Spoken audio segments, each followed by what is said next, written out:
Clear prop.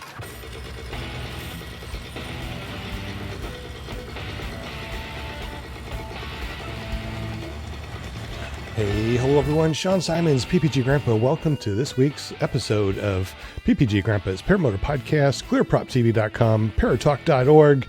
Chucky Wright is with us, episode 69, season 2. I cannot believe that we're in season 2, episode 69. We're just rolling. I mean, next week is, oh my goodness, next week is going to be episode 70, and that's May. I cannot believe May is coming up.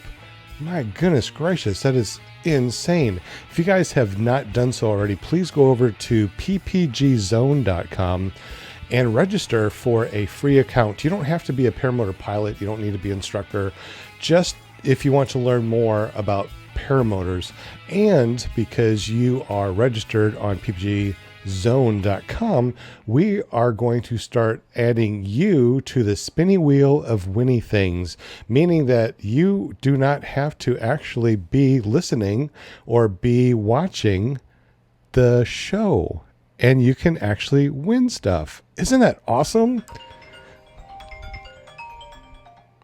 And of course, every single time that I've been doing this intro, something happened. So I'm not going to do it no more. This is it. You're going to hear the intro. I don't care what else happens. The house can fall down. I don't care. Anyway, episode 69. Hey, did you know also too that I quit my job? I think that you do. You probably do. I have no job anymore. I do not work for the man. I work for myself.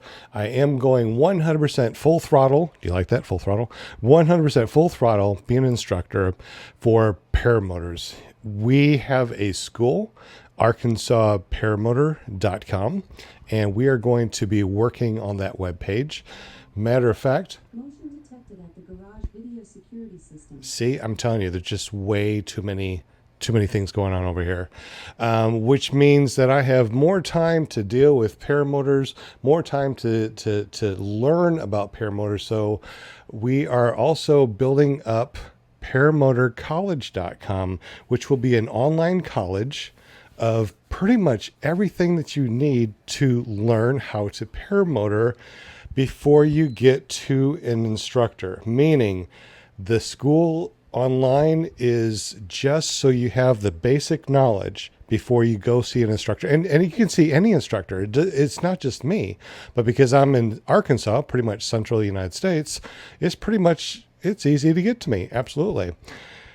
Anyway, let's go ahead and get on the show. Paramotorguest.com. You can see him this week on his channel on YouTube, or you can just search for Chucky Wright on YouTube. He also has an Instagram.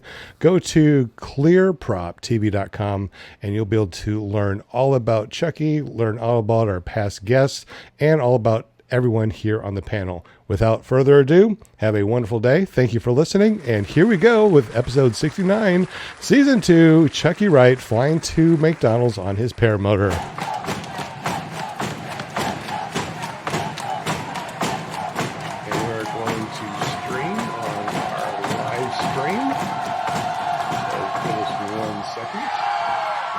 And we are live.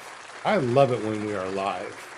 Well, hello everyone. Happy Monday, says Flying Jade. That is so awesome. We are here live, not Memorex. So welcome to ClearProp TV. This is going to be a really awesome podcast. So we're very glad that you're here. Let me introduce everyone on the panel real quick. We got Eric at ppglear.com. He's going to help with the questions. So if you have any questions, make sure you say hi in the chat. We also got Flying Flamingo Jade. You can find her at paramotorgirl.com. JP Tulo, he's going to be taking care of you guys, putting in the spinny wheel of winning things. Make sure you check him out at jptulo.com and ppgjp.com.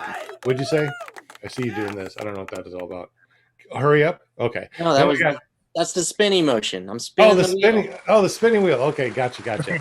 Then we got Will Fly. He's going to be looking at the chat tonight and keeping up with you guys. That's awesome. You can find him at willflyppg.com. Linda Anderson, she's our cheerleader tonight. You got your pom-poms? She's got her pom-poms. All right. And she is the person that you need to get up with if you want to be on the show. You can find her at Paramom USA.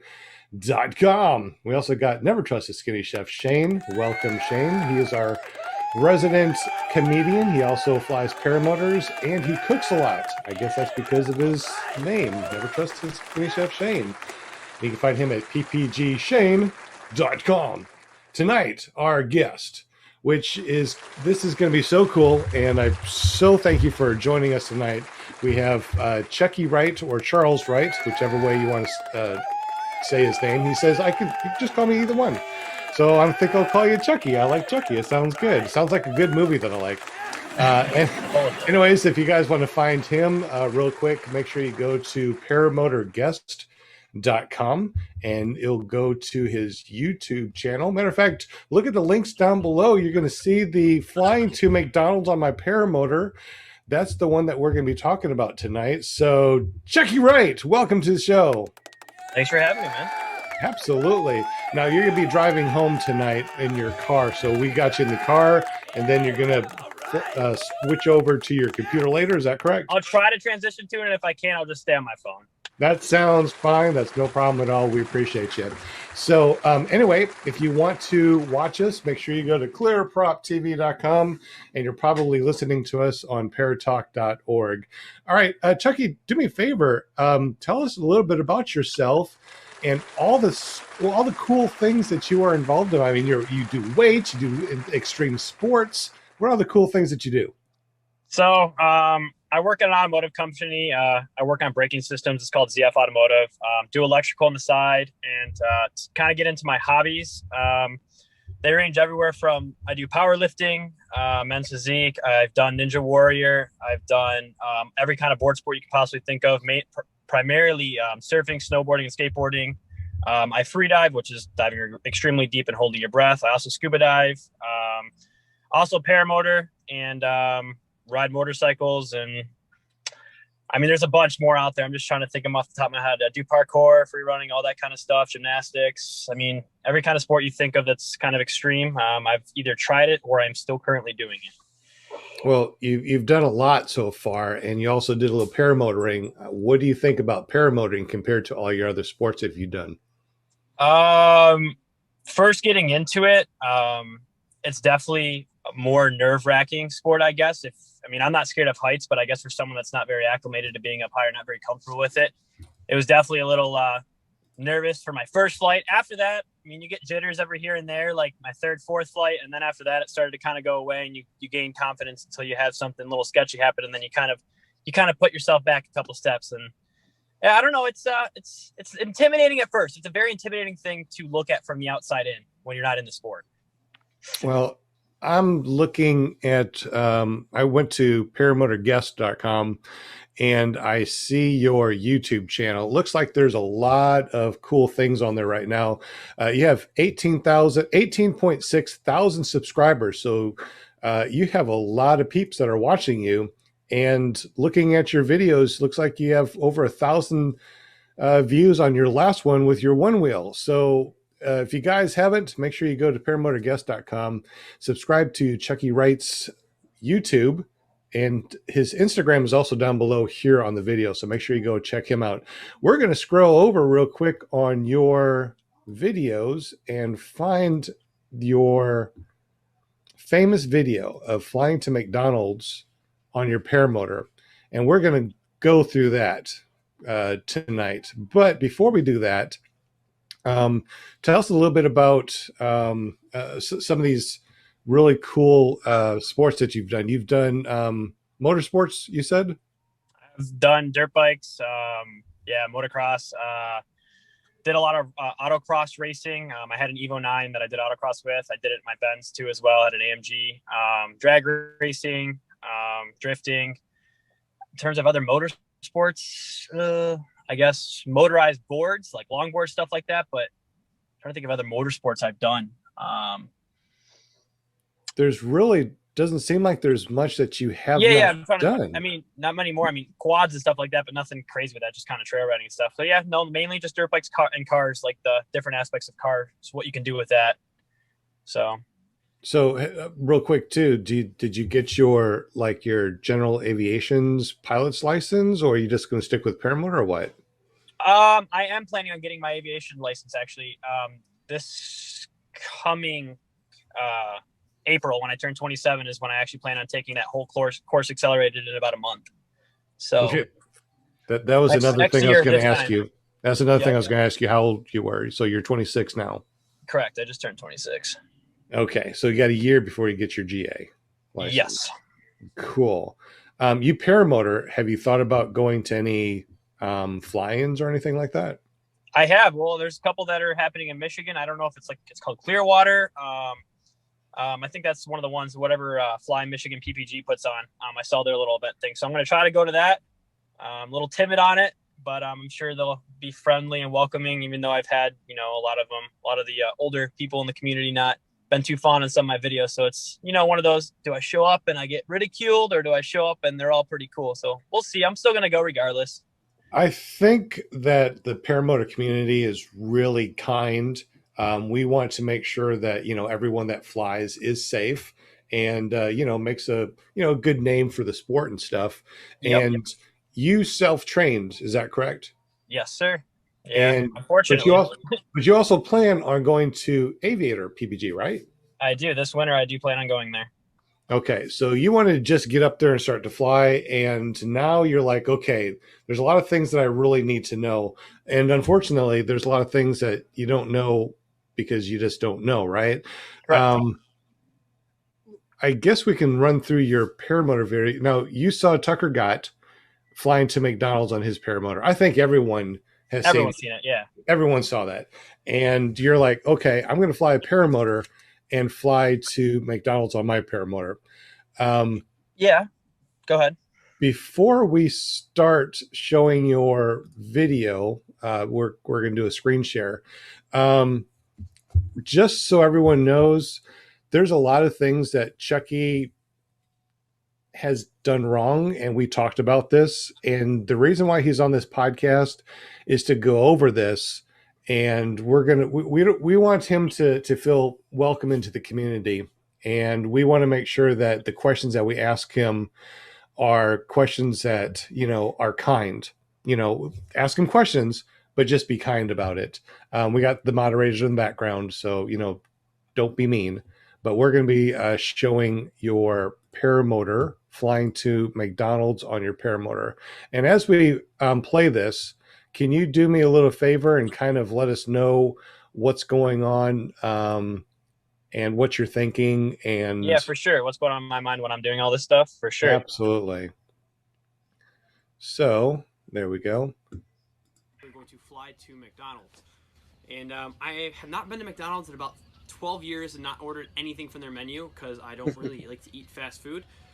Now, you don't eat fast food because you're a bodybuilder. You work out. I just don't touch it because I don't like touching fast food to begin with. I quit pop and fast food all 12 years ago, so I've not touched a single soda in past 12 years or fast food.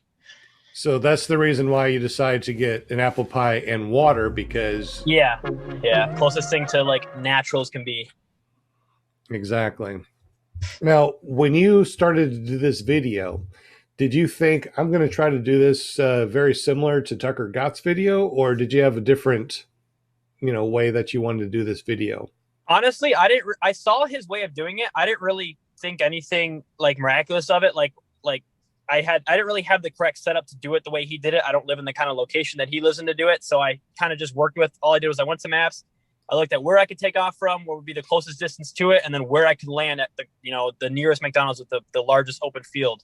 So that's what I did. And I didn't really even watch his video entirely, which I probably should have. It would have benefited me a little bit, but I just kind of did it my own way. I just watched him take off and land.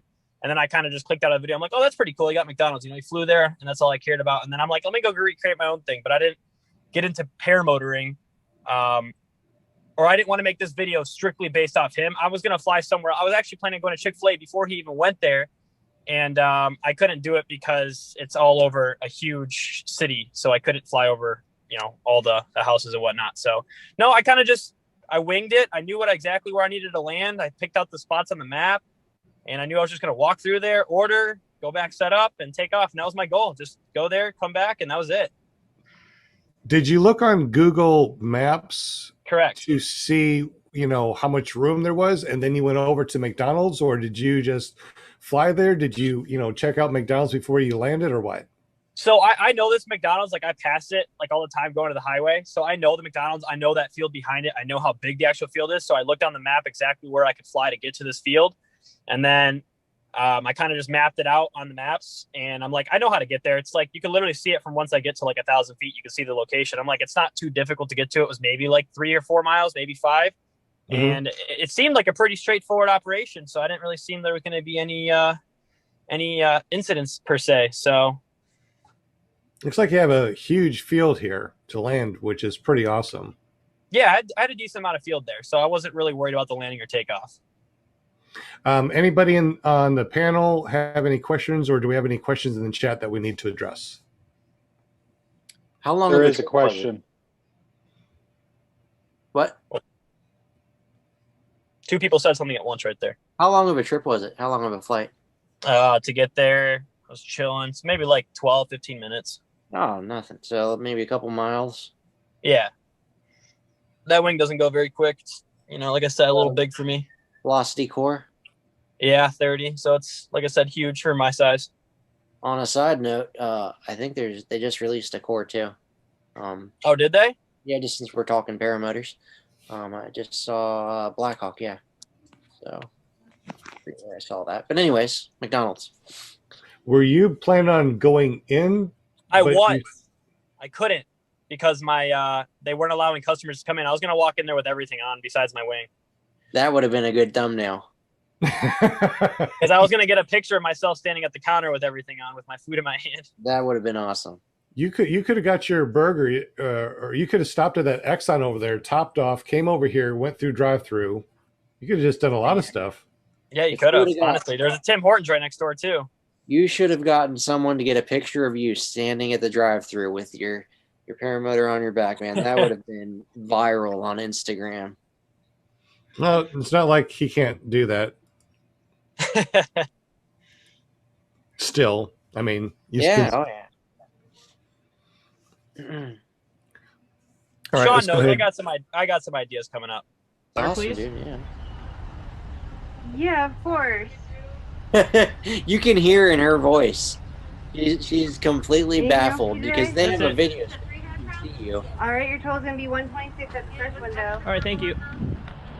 Yeah, they're watching it going. Yeah, of course. You should have done this with a trike.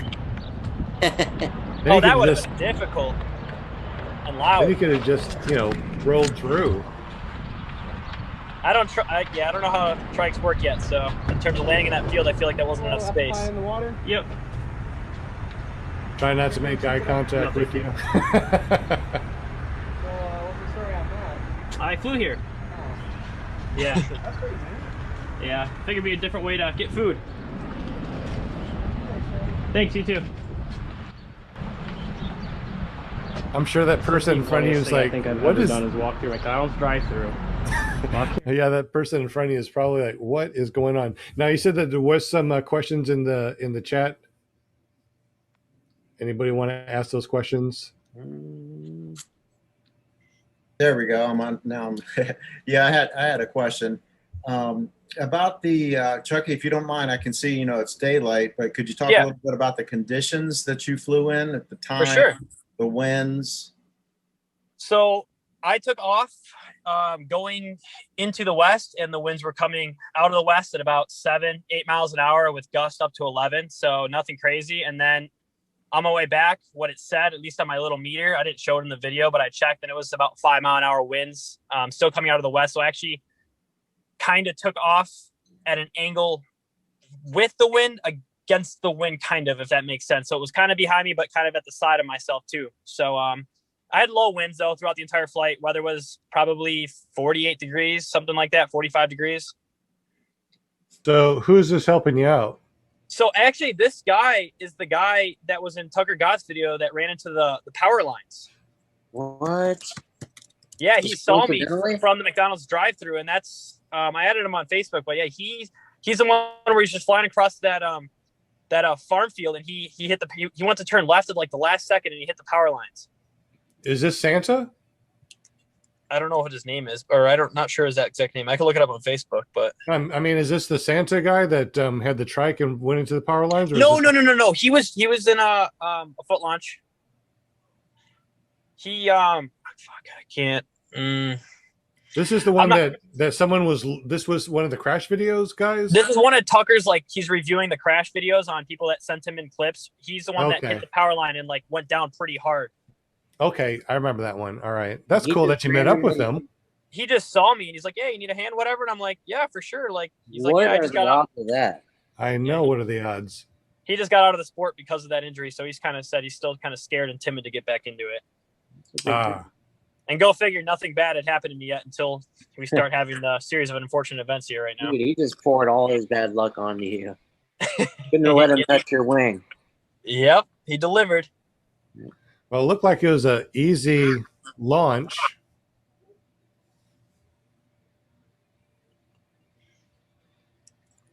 Now, I assume that you did not fly over all this. You turned and went back, or did you go over the parking lot? No, I went over the parking lot. That was wrong. I'm aware of that part.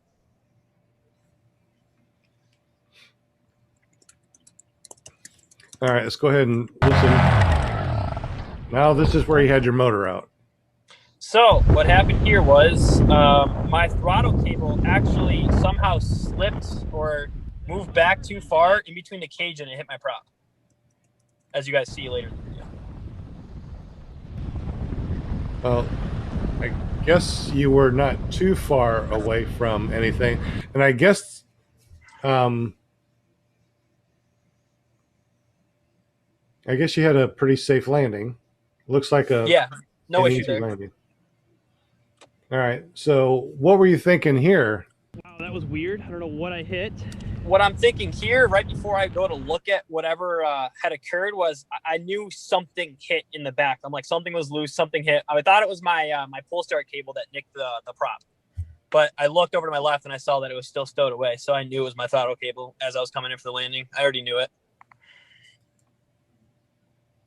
Oh, you already knew it? I really hope I didn't break my prop. I'm like, there's nothing else that could have hit it. Please, God, don't let me tell me I broke my prop. Oh, kill switch. I shredded my wire. How did I do that? So you shredded your kill switch. So it killed the motor. And it killed the motor. So, all right. So if it killed the motor and you chipped a prop, you decided to fly anyway? As the video shows, on that day I decided to make that horrible decision and continue to fly. Correct. Would you do that? Say horrible decision, but I've been there. You know, you've got a mission, and I don't know. Everybody's poking fun, but I understand the mindset of you. You know, you're out there, you're flying, and you're not going to let a little thing like that. You know, I'm not saying what it was the right call, but I can understand why you made it. My goal is to get there and back, and I pretty much was going to do it regardless of what was going on. I understand, man. Well, you're gonna have these in flying, so it didn't all just go according to plan. Let's get set back up. Hopefully this thing has enough prop left. I can see that it's split. You can see my old epoxy job. I'm gonna have to take this off again, take this into work and reseal this entire wing. Sand it back down, re-epoxy it. Gosh dang it. That blows, man. All right, well, it is what it is. So honestly, I've chipped a prop that looks similar to that, and I kept on going. So I don't think that it was horrible to go, out like that. I tested it. Like I did the what do you want to call it? Yeah, power, whatever, revved it up when I was, standing facing the ground, pre-flight stuff. And I had plenty of force. It felt pretty similar as if my prop wasn't chipped. So I figured if it can push me down like that, it can pull me off the ground. All right. So did you reset up or?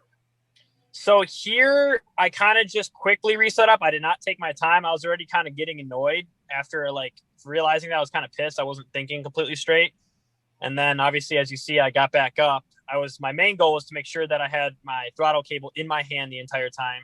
But since it nicked the cable, it had a constant, maybe like 1/4 inch more tension on that line. So it was at a higher idle the entire time, regardless of anything. So that's why you'll see later on in the video what happens. Kind of looks over here on the corner of It your is. wing. It is. That it's tied up just a little bit. You are correct. So, for people that are just starting this paramotor thing or looking to get into this, and they see, all these issues that are going on, what is something that we could have done to make sure that this cravat did not happen? You asking me or everyone else? I guess anybody, but pretty much you. What could you do differently? So probably have put my gear down, actually gone out there, walked, and laid out my wing correctly rather than just picking it up and allowing the wind to kind of set it down and not double checking the corner when I lifted it up. Were you able to was there enough wind to like build a wall or? No, there really wasn't. I was able to pick it up like maybe 2 or 3 feet and then just set it back down. I'm like, all right, looks good enough. So it'll fold out whatever lines that are not, completely good right there. As long as my A's are on top and there's no tangles. So I didn't really do my due diligence on that. Hey, Sean, Eric's got a couple of questions he wants to ask. Yeah, I got some. I'm gonna kind of work around some of them a little bit, but on your self training, what did you have any issues with self training? No, I got a decent amount of info from multiple channels, whether it be, maybe not you guys, not really like some of the people, but Tucker's one of them. I got some pretty good informative stuff. Judson's another one.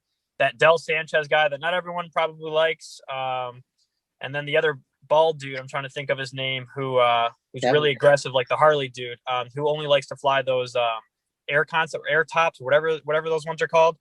God, what's his name? He trains out of Florida, I think, too. Flat tops? No, what the heck is his name? Fresh Freeze? Fresh Freeze, yeah, that guy. Kurt.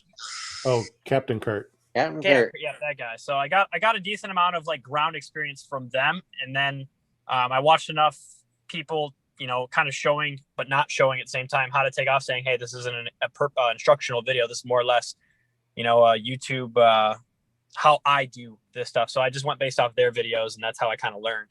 Where did you go ahead? Purchase your equipment from, Chucky? I bought it off Marketplace off a guy who lives like an hour from my work. He had one takeoff and had like a butt landing, and he kind of got scared of the sport, had 1 hour on all the gear. So I stole it from, I saw it on Marketplace for like 20 minutes, and I said, I'll take it. And it's Black Hawk stuff, right? Yeah. Yep. Brand new stuff. I'm looking at this wing, and this is what a lot of people are afraid of, is to have, their wing all, crumpled up. But you took off, you were flying fine, and you landed fine with this. So how did it feel? Did it even feel different? Did it even feel? Yeah, it felt like my car's alignment was off. It was pulling to the right super hard, as obviously, but I wasn't like worried or really nervous or scared. I could tell that I had enough of the wing to actually have, just because the wind was so low that day, I really wasn't worried because I had enough of the cells inflated way more than 3/4 of it. So even though that edge is very important, I wasn't necessarily scared or worried. I was just pulling left brake to go straight the entire time. There's a saying in aviation where you never stop flying the aircraft, and I think you did an excellent job at that. There's a video on my channel. What's my channel, Sean? jptulo.com and ejp.com. There's a video on that where it's I think it's titled PPG Cravat Takeoff or something like that, where I was with a buddy. No disrespect to you, Lance, but he took off and had an even smaller cravat than that, and he completely forgot to fly the aircraft, and he essentially flew into the ground because he saw this, that the wingtip was folded in, and just his brain went blank. He forgot all of his training. He forgot everything. So that's one of those things where you don't know how you're going to react to a situation like that until it happens to you, because you can go through all the training, and think about what you would do, but actually being in the air and seeing that above you, having that situation unfold while you're flying is, it's it's a different thing to actually be sitting in the pilot seat while that's happening versus to be behind your keyboard and think about what you would do while it's happening. So props to you for, continuing to fly the aircraft. So. Oh, absolutely. Also, on your training, did you do anything with, when you were looking into it, anything with airspace or the FAR 103 or anything like that?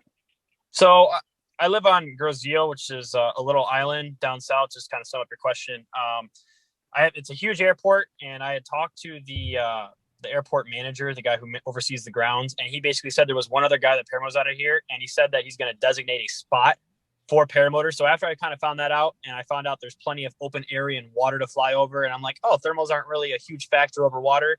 That's what kind of like forced me. I'm like, okay, I'm going to get into the sport because I live right across the street from the airport, literally 0.2 miles. I can just fly out whenever I want, and I can go, flying to all these random islands out here over the water. And there's no really, there's the cap was, I think, 3,500 feet right above that airport. So, I mean, I have plenty of altitude that I can go fly within. And there was plenty of, what do you want to call it? Flyable area. That's why I kind of like, okay, this sport can work out according to where I live right now. This will work. Yeah, that's awesome. That's nice that you can fly so close. How many flights do you have now? 14, 13. Great. I've been doing it now. What would it be? 7 months, I guess. I had 15 hours of kiting before I took my first flight. I know that. Do you have flotation on your? I do. I have two inflates, and I have a reserve too. Awesome. Thrilled to hear that, because I'm sure one of the top killers is, you would think it would be falling out of the sky, and it's water. Yeah, it's water. It's going down in water and getting tangled in those lines. It's unbelievable how quickly it can happen. We have a couple guys that have gone to SIV courses and landed in water under reserve, and I think Sean and Brian, Shane, all you guys will agree that it's misleading, how fast you can get tied up underwater like that. Absolutely. Have you ever pulled big ears yet when you have flown? I actually tried that on my last flight when I like 3 weeks ago. It's when you're pulling not your brakes, isn't it? When you're pulling your sea lines back, both of them down. No, your outermost A's. Nope, then I didn't do it. I had not flopped around like Mickey Mouse yet. Well, one of the things that happens when you pull big ears, you can see that 25% on both sides of your wing basically flop down. And if you think about it, with that cravat that you had, that was less than 25%. So when you if you pulled a big ear just on one side, that's kind of what it feels like, I guess, to have a cravat. Okay. And had you done that, there's a good chance it might have popped that cravat out. But, this is just one of those things you don't know if you don't know. And, exactly. I had no idea. Exactly. But, I mean, it wasn't necessarily dangerous. It's whatever. No, and this whole thing is just a learning experience. So here you are, you had the cravat, and now you're landing. Sounds like your motor is really running kind of high. Yeah, you can hear that throttle kind of stuck still. So I'm kind of trying to muscle, using my legs to keep myself up while trying to take off my equipment and hold it from my hands not going back there. And then everyone was flipping out about, obviously, my hands going back there, but I know the speed of the prop, how it was spinning. I was like, if it taps me right now, I've touched it before at this rate. It's not gonna rip me apart because I've touched it before at this rate. So I already kind of knew going into it. I think at that point, everyone had just decided to gang up on you, because times I've stuck my stuff in my prop. You have a clutched unit. It wasn't. Well, this is a good thing to talk about right now. What happens if something like this happens and your motor's not turning off? So what are some things that we can do to kill the motor while you're on this side of the motor, on the harness side? You got your spark plug. You got the spark plug. You can pinch the fuel line. You can pinch the fuel line, right? You could, I guess if I could get my hand, or that I could pop off that airbox, you can easily just cap the car, but that's kind of a little bit more excessive. You can just plug those two holes and it'll suffocate it. That would probably if you pop the air box off, it'd probably hit the prop. Yeah, you're right. It would. I'm saying pop those 2 holes that I have on the box, and it would suffocate it. That's getting your hands kind of close to the prop, and we want to make sure that we don't do that. Underneath there, usually on the carburetor, there's a little push button that allows fuel to go in a little bit faster. If you press and hold that, that actually will flood it and kill it. Okay. That's Yeah, the another way. primer. If Yeah, you hit the primer. Yeah. over prime it, basically, it'll choke it out. Yeah. Do you have a primer bulb? I do. Yeah, I do. I So- could have flooded it. So you could have pumped the primer bulb. You could hit the little button on the side of the carburetor. You could have popped off the spark plug, which I think will shock you. So Yeah. that doesn't sound fun at all, actually. Only till the engine stops spinning, then you're good. All right, but you couldn't stop it. So let's see what Chucky did.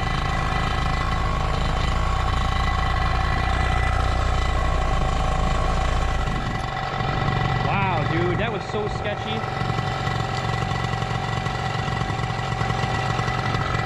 Slow down so I can grab it. Anyone else have any problems with your video? What's that? I'm having some issues with the streaming video. I don't know if it's just me. Is any- It's a little glitchy. It's a little pausy. well, how about this? Let me go ahead and kill that, and JP, go ahead and I don't know that mine will be any better. I was just saying I couldn't see anything. okay. I If can you go to certainly try that. paramotorguest.com and hit the videos, you can see flying to McDonald's on my paramotor. We're about a shot, see if it's any better.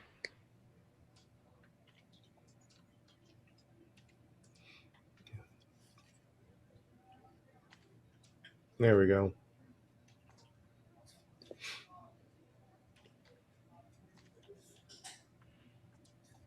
And if you're watching this on ClearProp TV, you can see it spin.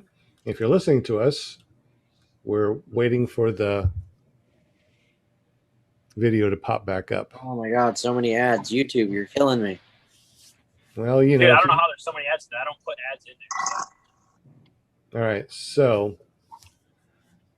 you grabbed onto the prop, the motor's still on, and the throttle's not in your hand, and you're looking for a way to stop it. So I was actually what were you? not looking for a way to stop it. I was actually looking for a way to regulate the idle because I was scared I wasn't going to be able to get it started again. I was going to be stuck at this place next. Okay.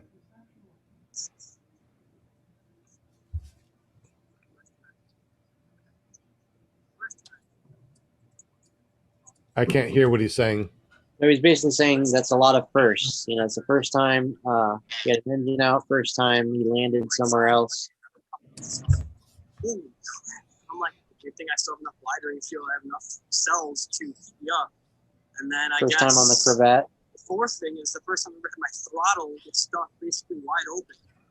Like, oh my God, 4 things in one video. So you know what?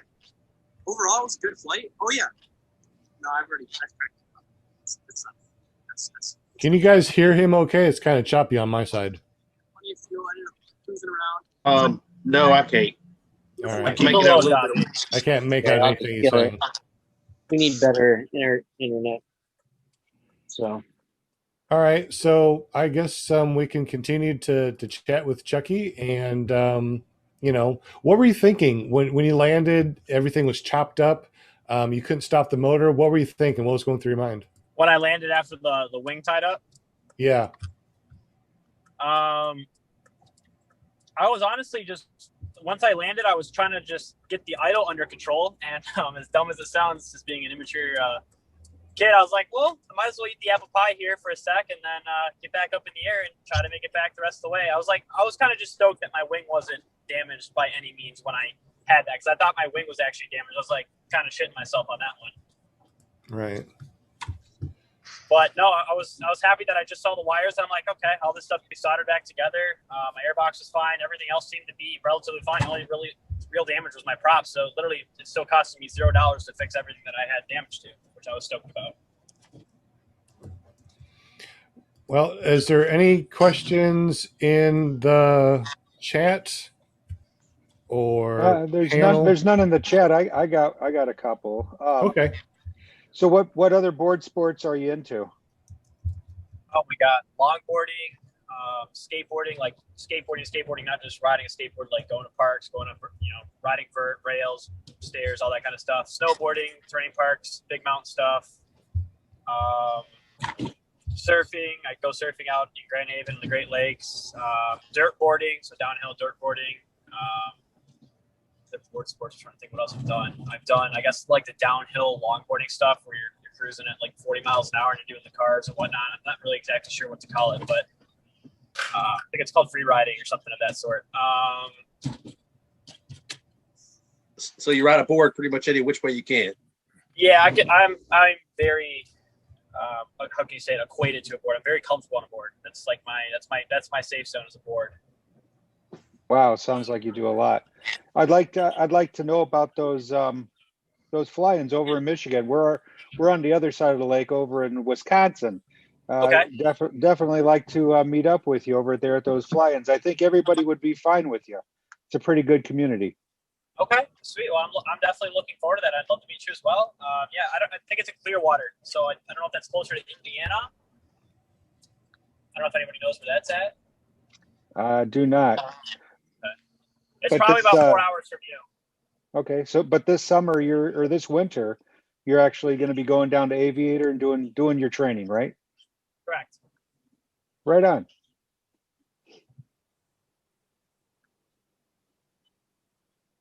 Okay. Any other questions from the panel or in the chat? Yeah, sorry I showed up late. I got a terrible excuse, but I actually did the hay bale slalom today, guys. I got within 10 foot of a hay bale. Nice. You, man. Hey, and you have both your legs still? Oh yeah. And they're intact.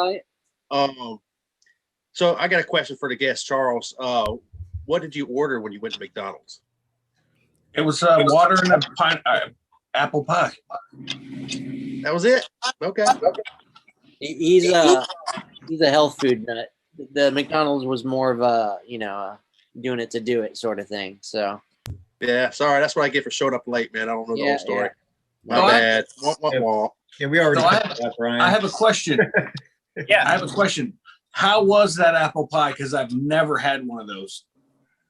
Well, I mean, I used to eat them all the time when I was a young kid, and it was my favorite thing to get as a kid. So it wasn't as good as it was when I was a kid. It felt a little unhealthy, but it was still really good.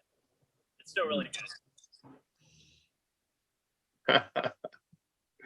Well, yeah, man. You plan on flying to any other fast food restaurant or any other place to to visit? You know my two ideas. The one's going to be delivering a pizza on my paramotor.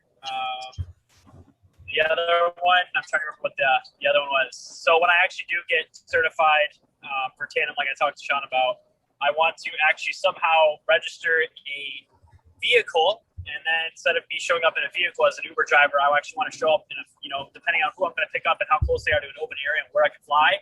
It's going to be hard to set up, but I'd like to tandemly fly someone to their location as an Uber driver. Now, obviously, like we talked about before, because this is, paramotors, you can't actually do it as a delivery driver or Uber driver. It's the air quotes. It's like, this is what we could do if it was legal, but we wouldn't actually, do it for hire. It would have to be someone that I actually know that's like in the realm of getting training as well. So it'd be like a training purpose video that's kind of set up. That actually gives me an idea. I could deliver babies as a stork on my paramotor. Oh my god! Hey, I'll be like Oprah. You get a baby. You get a baby. Hey, real quick, everybody, look up. So we got a perfect 4x3 block for a screenshot, if you guys don't mind. Come on. Ready? 1, 2, 3. Cheese. And do one more. 1, 2, 3, cheese. And cheese. And cheese. You know how hard it is to hold this much cheek up in the air, smiling? So much cheese. So much cheese going on in here. It's like we're in Wisconsin. Hey, Oh, we got Walter. I got something to say. Okay. Yeah. Shane, if you're Shane, if you're delivering babies, please do not stop here. Oh. Or here. I guess I'll take a pass too. Yeah. Oh man. So you'll use your 13-foot selfie pole for that delivery service? Yeah, that way I just touch and go. Just drop the baby off and just keep going. Have you flown with that thing yet? I'm going to, man. I'm telling you, I figured it out. I've got all the safety aspects to it ready to rock and roll. So my next flight, actually, yeah, I shouldn't say my next flight because I worked on my motor and I don't know how to work on motors. So the next flight will just be videotaping. If I make the flight, if I get off the ground and land, then I will worry about the 13-foot selfie pole. VHS, Betamax it. Yes. Put on 8-track. Man, 8-track was the best. It really was. I dig it. Hey, Chucky, is there anything else that you want to talk about? It's like, I know that we went through and we saw your video that you did flying to McDonald's. What are some of the things that you would have done differently if you could, pretty much start over again? Of course, going to Aviator first, but what are some things that you would have done differently doing this video? Oh, doing this video and all? I guess since the errors really weren't necessarily something that's happened to me in the past ever, like in terms of the throttle going in there, it's not something I could have really planned for because I didn't know it was going to happen. Setup for the wing was probably the bigger thing I would have planned for. Slow down. I guess in the future is just slow down and double check my stuff and stop being in a rush to go nowhere fast, I guess, because the sport's not about really flying where you want to go as quick as you can go. It's more or less enjoying the flight. So getting up there safely is probably the most important part. So doing my due diligence check before I take off each and every time is going to really make the difference. Because I'm pretty sure everyone says, oh, yeah, I checked my gear. And not everyone actually checked their gear every single time they go flying. Do you have a pre-flight checklist? Or if you didn't have one, do you have one now? I do have one now. I always check. I do. I check my wing. I inspect pretty much the majority of it. I spend about 2-3 minutes looking at my wing, look at all the lines. I make sure that all my fan bolts are torqued. I check for any kind of loose bolts or shifting bolts. I marked all my bolts now in case any of them vibrate during the flight, so I know if they shifted. I make sure my fuel's strapped correctly. All my netting's tight. There's no tears, nothing in that.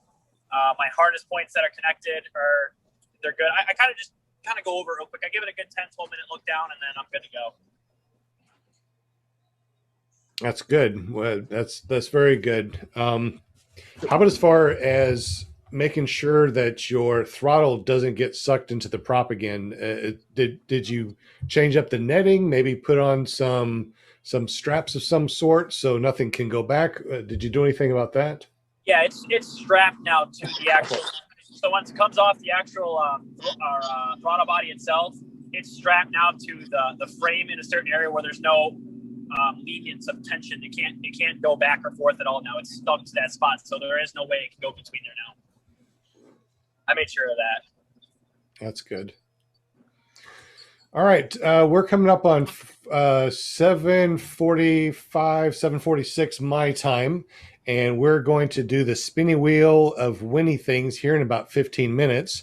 Would like to thank Kent Stamey at kentstamey.com. Matter of fact, Kent Stamey, your .com now forwards over to your PPG Zone profile. So, all right, finally got that done. Let's see. If you need to find out where the next fly-in is, you can go to flyindirectory.com and you'll be able to see the directory of all the fly-ins that are coming up. Now, Chucky, you said that you're going to be going to a fly-in soon. Which one was it? It's a Clearwater one. And when is that going to be? I don't know. I think it was June. It's June or July. June or July? I'll have to look. I'll double check. I looked up Clearwater. There's a Clearwater, Minnesota. I don't know if that's the name of the town or the event, but I didn't see a Michigan. It might be. I think it might actually be Clearwater, Michigan. Okay. might be able to even like look it up real quick. That's all right, man. We're just curious which ones you're going to. We can look that up.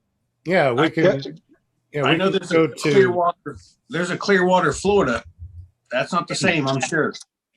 Let me go to fly-in directory real quick and see if I can see So Clearwater. it's September 9th, 7 o'clock through September 12th at Fly Michigan, Walters RC PPG Fly-In, Saranac, Michigan, Saranac, Michigan.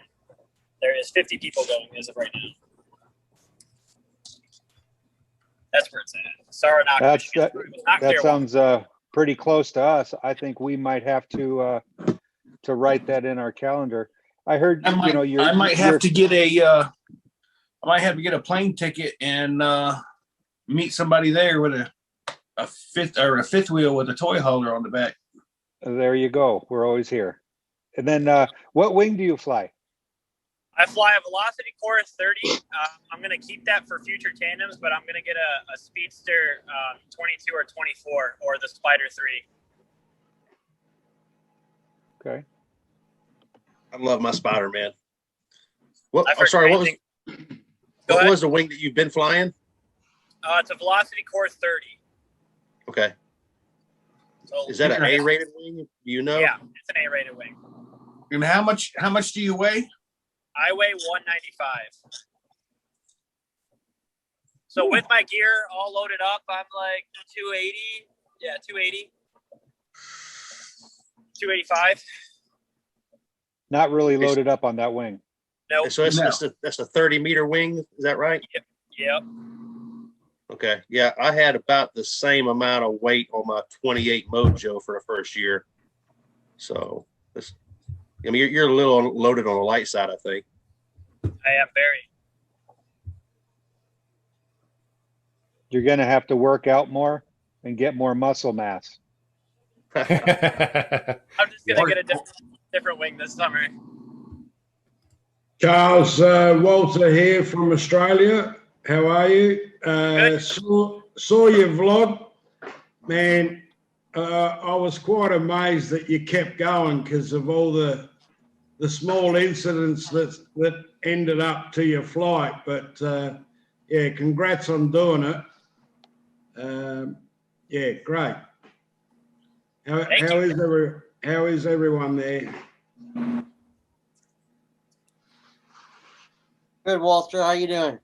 Yeah, good. Thanks, JP. Sean, I've got to talk to you after. Good day, mate. G'day, mate.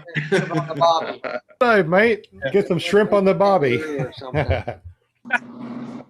Yeah, I got a pilot lined up for you for a chat in a future show from Central Australia. He does a lot of flying and does good vlogs and everything. So now, trains. Hey, Walter. In Australia, do they fly on the other side of the road or? No, we fly upside down. We're above the wing. Okay. Well, the flat Earth people think that there's no such thing as Australia, so they say that you're a paid actor from NASA. So how much do you get paid in NASA bucks? Well, I'll have to look in my bank. If there's a NASA account, it must be up to the millions by now.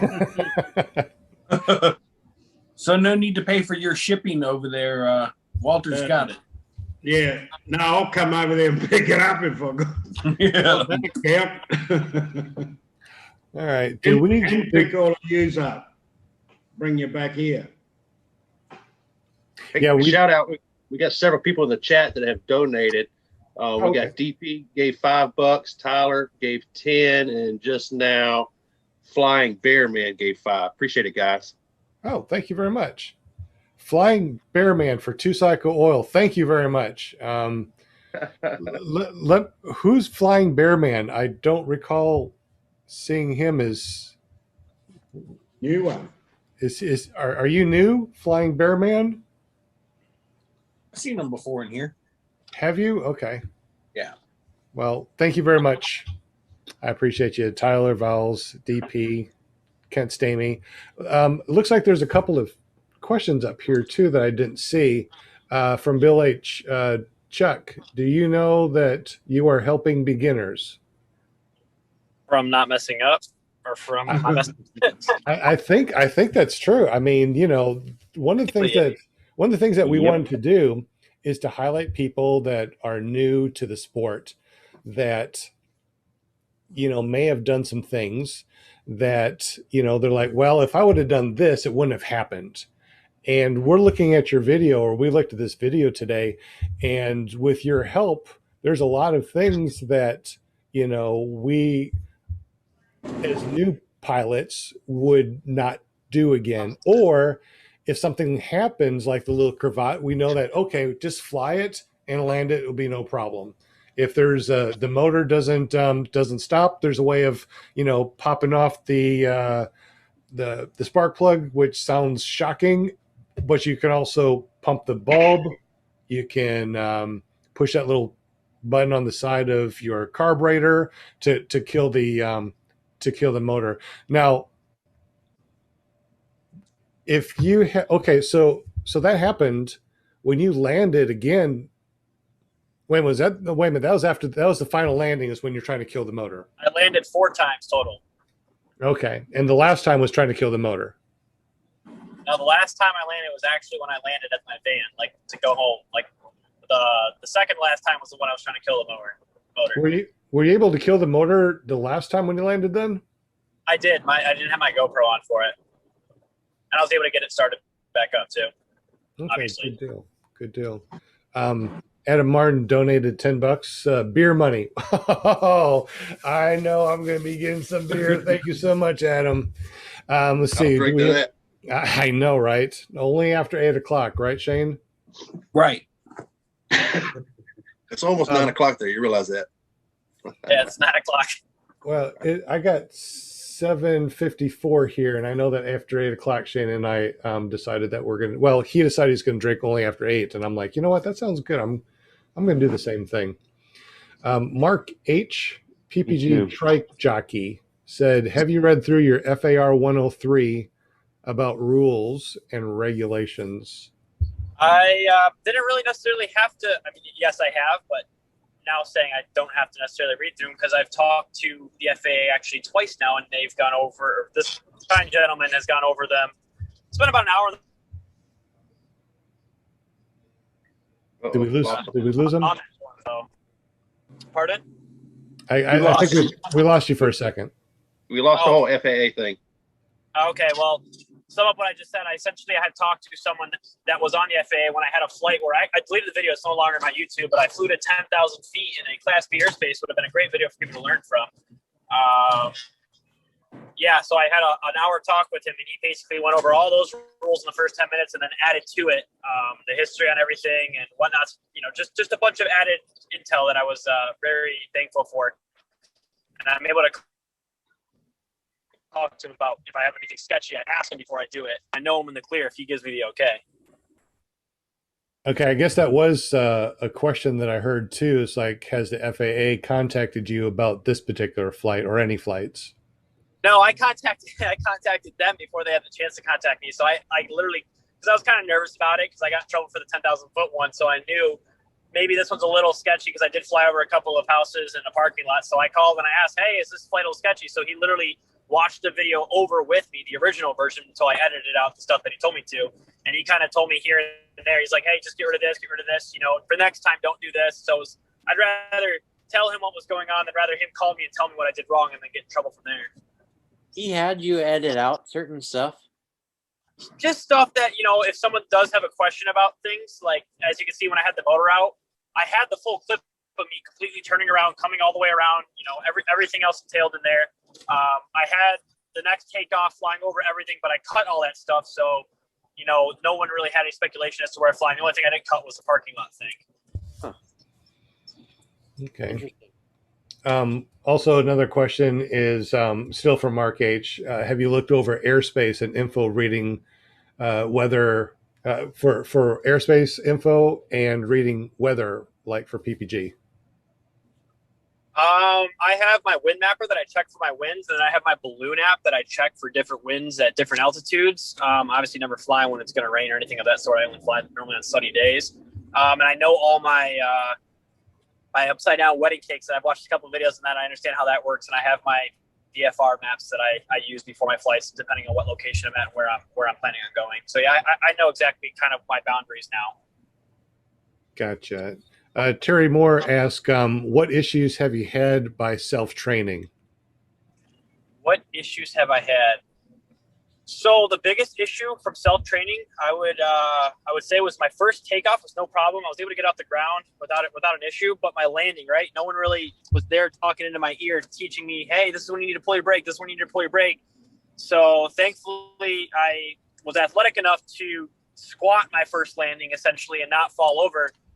Felt it in the ankles and the knees, but I was able to run it out. I came in, I flared probably at like 30 feet. And I let go. Obviously, you guys all know what that happens. It causes, me to surge and drop back down super hard. But on that drop, I got nervous again because I hadn't landed ever yet. And I flared again, and it brought me up a little bit.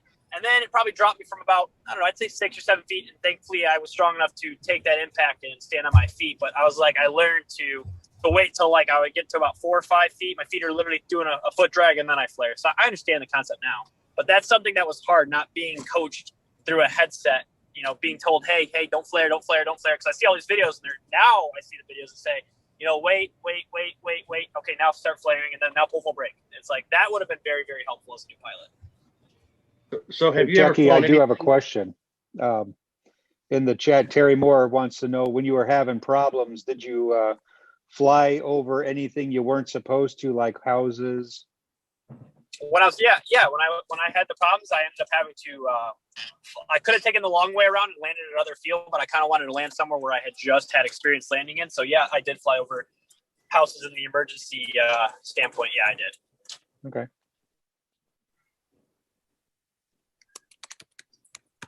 And it seems like also too, if you had proper training, you would have known more about airspace, how to kill the engine, how to kill a wing if it was too windy, all the things that you might have had some issues with on this flying to McDonald's, you think?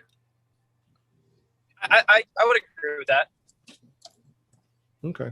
I would definitely agree with that. Now, in your self-training, I don't know if you watched a bunch of YouTube videos or what, but did you happen to read the Paraglider's Bible?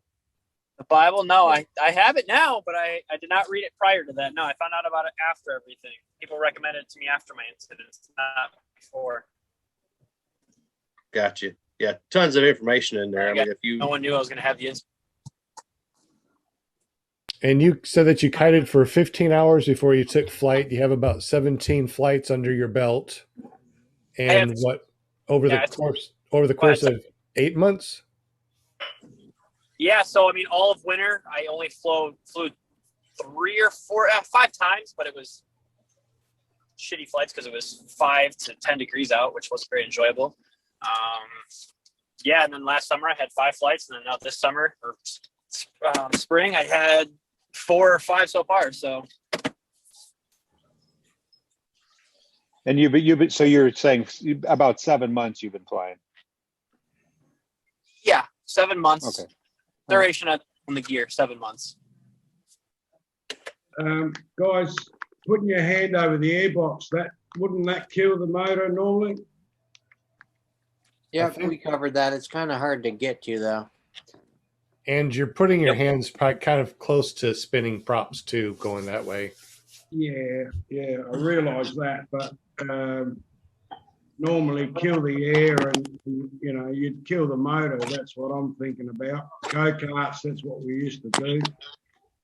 Of course, there's no prop in a go-kart to worry about, but yeah.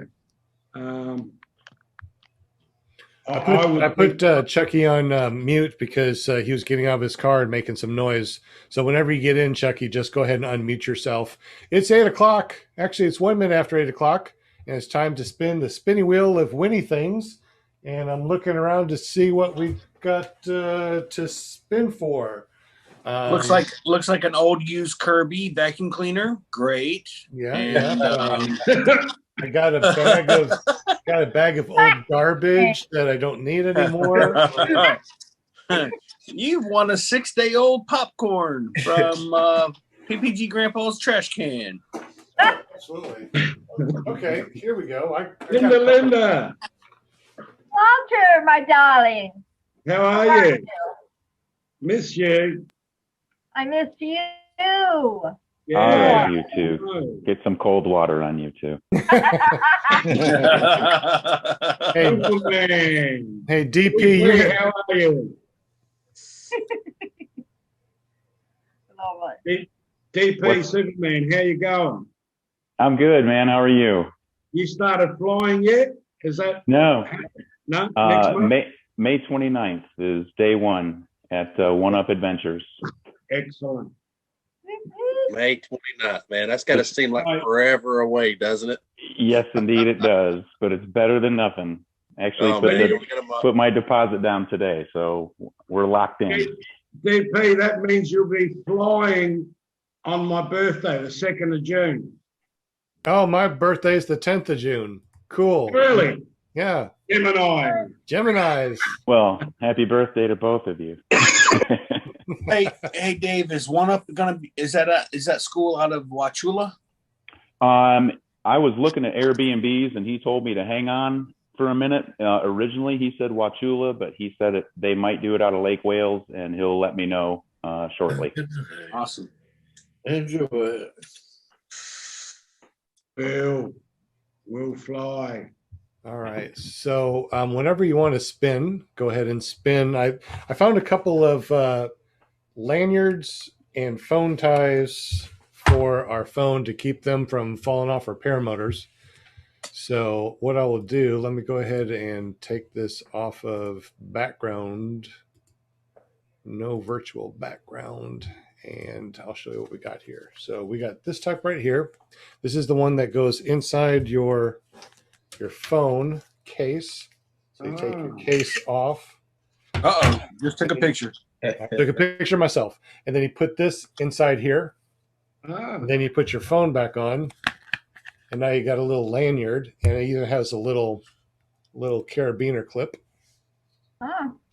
Wow. And then we have another type of lanyard.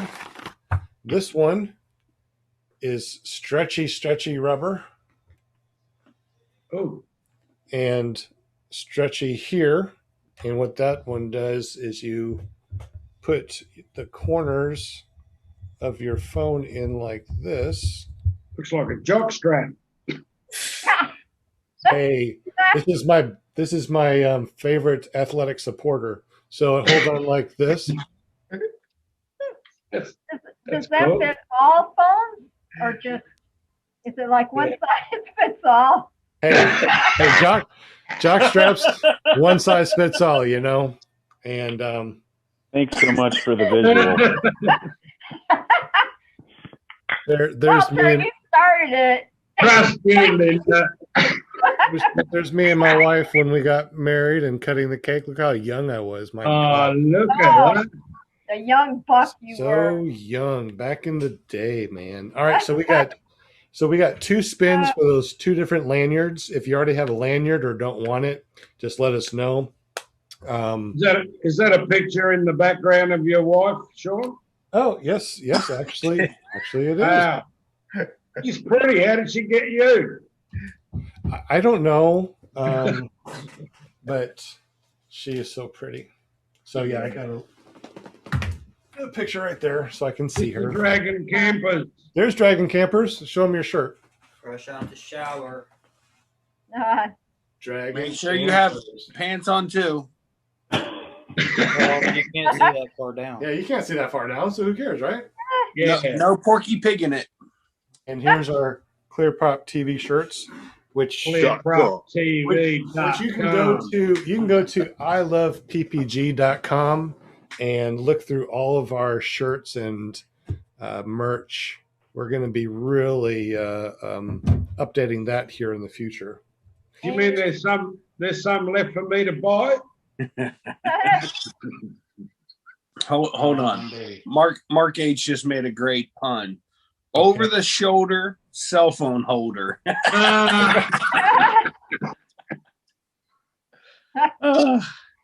Missed that one, Linda. That is cute. Oh boy. All right, so we got 2 different phone holders. I guess whoever wins the first one can pick which one they want. The There big, you the jockstrap stretchy one, or the one that, or the sticky one that goes in your case. Whoa. Look at all is it those names used on or is the it new? spinny wheel. That's And My we only We chatter. got have a lot 20, of people in the chat 25, tonight for sure. 25 thumbs up. We need to get more thumbs up. 25 thumbs up. Thank you very much, guys. How many people are watching right now? 40. 40 people are watching. Yay. 25 thumbs up. Shane, put your hairpiece So on. 15 people hadn't made their mind up yet. We got to put on a good show for them, guys. You know what's cool is that thumbs up or thumbs down, it's still good metrics for YouTube. So we'd rather have the thumbs up, but it's okay if you don't. It's no big deal. Just hit one or the other. Also, too, guys. We starting next month, all of our names in the spinning wheel are going to be off of people that are on ppgzone.com. So if you haven't been there already, go to ppgzone.com, make your free profile, unless you're in Australia. Yeah. Oh. Which I think PPG Josh is going to be working on. If you don't know PPG Josh, he is the guy that he's the main engineer that's put this thing together, this PPG zone. He's really amazing. So go to ppgjosh.com, check him out on ppgzone.com. Now, is that Josh Perry? Is that Dave's dad? You remember? Yeah, Okay. yeah. Your boy. Okay. Oh boy. Good on you, Josh. All right. Good So Yeah. whenever you want to, jptulo.com, which goes to his TikTok, and ppgjp goes to his profile on ppgzone.com. Is he above Jane yet? No, I'm smoking Jade. No. I Whoa. Smoking. Is that legal in your state? Hey, Jade who? Jade who? Shots fired. I've been Shots taking a fired. break. Oh, taking a break. Sounds like excuses to me. You have what, almost 5,000 followers now on TikTok? 5,000 followers. You know who else? I got to give a quick shout out to my buddy Brandon Rucci, who was a guest on here not too long ago. Yep. Brandon has recently blowed up on the TikTok. I'm going to have to pass the crown to him. Whoa. What? Go Brandon. Rucci flies? Rucci flies. He has blowed up. He had a video with, I think, 300 or 400,000 views and over 100,000 likes. Like, he killed it. Wow. Was it paramotor related? Paramotor related, yeah. Wow. Yep. And your almost 2 million view one, was that paramotor related? Not. It was kitty cat related. I know. If you wonder what that's all about, go to jptulo.com, check out his TikTok, and look for the one. As of this recording, it's 1.9 million views. Check it out. Wow. Yeah, one of my funniest videos I do, I think, is where somebody gets hit in the junk. It's pretty funny. Everybody, well, I mean, why do you think Jackass was so popular? Is just getting hit in the junk. Okay, we ready for a spin, guys? We're waiting on you. Ready. You are the man that spins the wheel. So this first one, whoever it lands on gets the choice of the jockstrap one or the sticky one, whichever one you want. Sounds like they're both used. Sounds terrible either way. You know what? It does. If you put it doesn't that way. It looks like it stopped on. Yeah, stop. Okay. Nope, I think it's it going to didn't. be Gregory, though. Nick. No. Nick. Nick. Yeah. Maybe Eric. Nick. Nick. Perry. Perry. Perry. Nick. Perry. Oh, Nick. Perrin. Oh, Nick. Nice. Congratulations. Thank you, Mr. Nick. That was so awesome. Now, remember, when you win these things, first of all, let us know that you're here. Let us know which one you want. Then run over to ppgzone.com/clearprop TV or you can just go to clearproptv.com, which forwards to the same thing. Fill out the little form that let us know that you won. And that way I got your information to send it to you. And also, if you've donated to us in the chat, we appreciate you. Go to the same thing, clearproptv.com, and fill out the form. Let us know that you donated, because once we get some more cool stuff in, like a whole bunch of cool stuff, we can send them all out to all these people that donated, and that's always fun.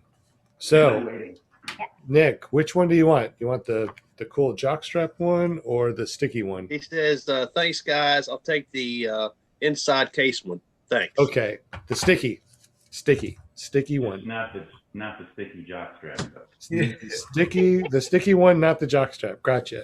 All right, we're gonna spin the wheel one more time, and whoever gets this gets the stretchy jockstrap one. Oh. I am laughing, Linda. You know, I tell you, I've been in the best mood today. I really have been. I've been in the best mood possible ever today. I almost feel like Brian Haybill Waller, retired. I almost feel retired, man. Oh, yes, Mr. Retired. Yeah, dude. Congratulations. Yeah, That's but awesome. not retired. Working hard, probably harder than before, but I'm working on paramotor stuff. So to me, it's not work, right? I'm so excited for you.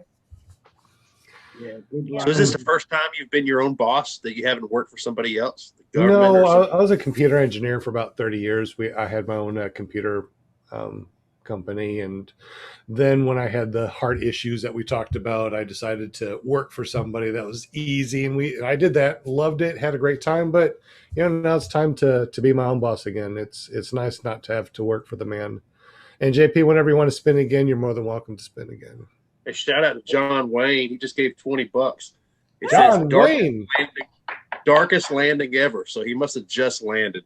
oh my goodness, John. The cowboy is landed. I've been to a couple of fly-ins with John, and John, are you going to be going to Bad Apples? I think he said he was.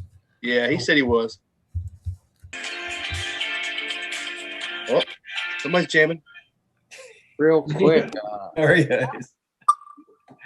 You get another screenshot, JP? Nope. Ignore that. I hit it by accident. Actually, we can maybe We can do another screenshot. Let me do a screenshot. Everybody say cheese, cheese, cheese. Ah. I hope I did it. Did I do it? One more time. You missed Shane. Cheese. I don't know. I think I'm doing it right. Maybe I'm doing it wrong. Or That's what she I got said. it. Okay, it worked because I got like 5 screenshots now, so that'll work. One of those will work, I'm telling you. Hey, anybody that want to jump on, we're going to be going to the after show. Chucky, how long can you hang with us tonight? Do you need to go, man? And you're still on mute, so you got to unmute yourself to let us know what.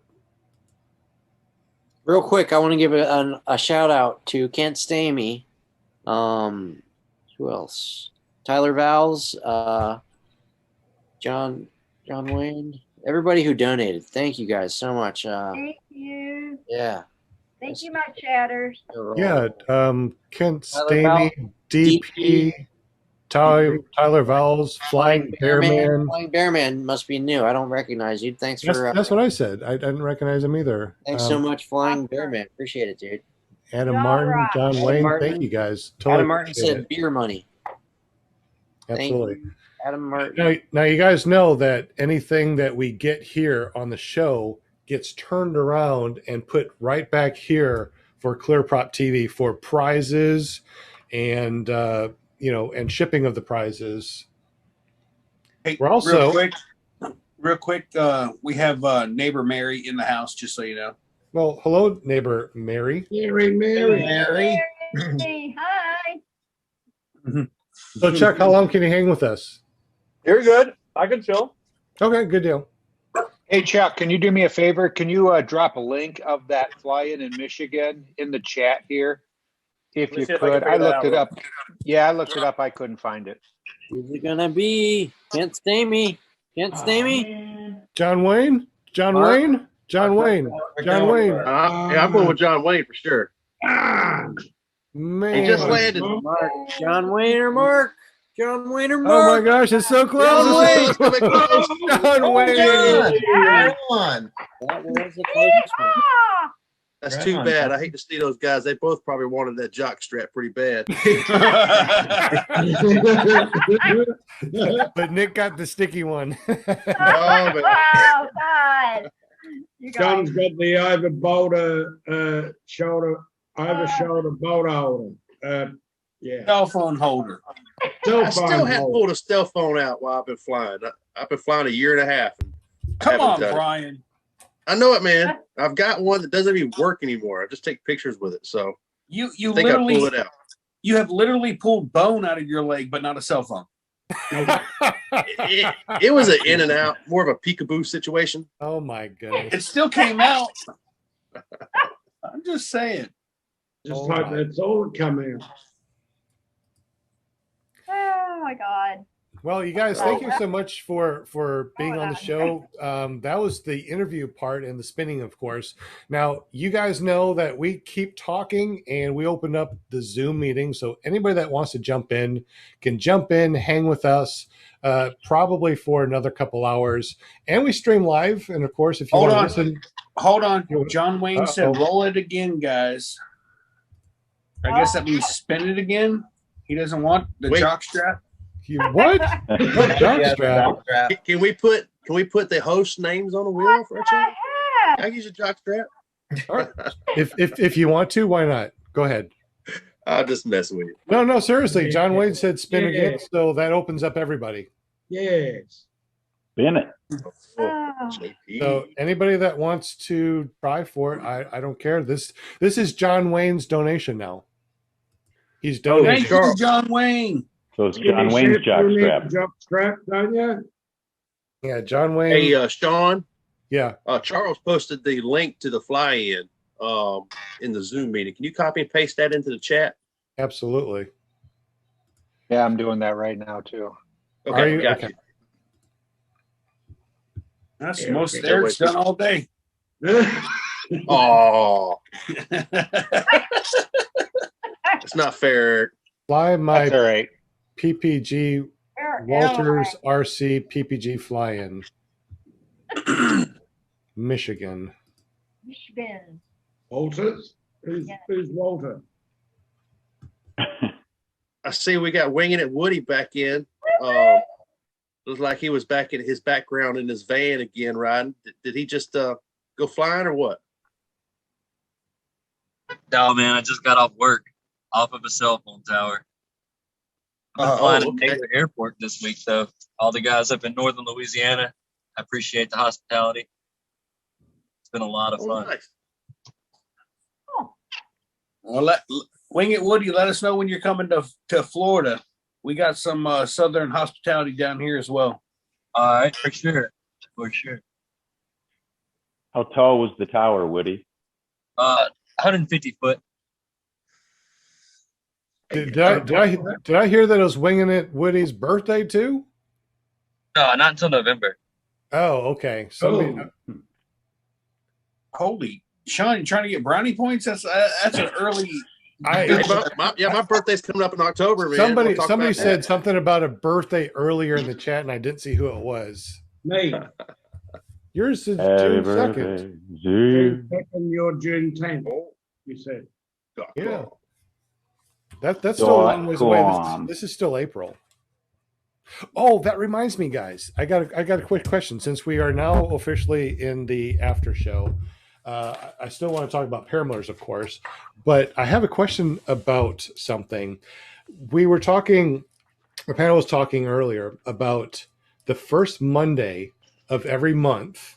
Instead of having a guest, we talk about paramotors, like a paramotor class, talk about a specific thing, maybe bring on an expert in that field.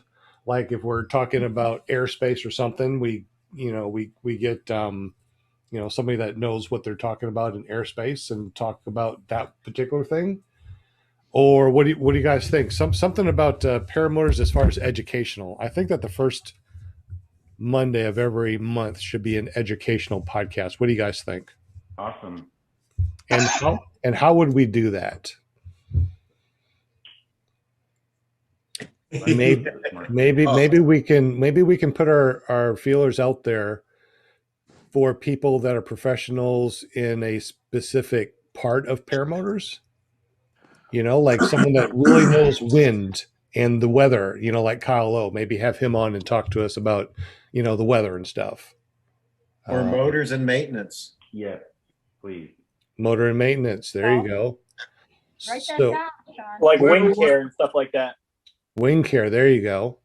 A good one would be Will could tell us how to take off downwind.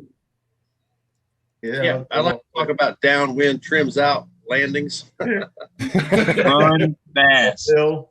Yeah, been there, done that. Run very, very fast. Or just slide. It's all good.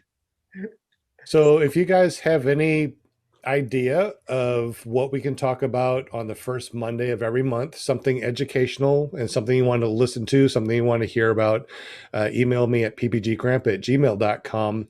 Let Linda Anderson know at paramomusa.com.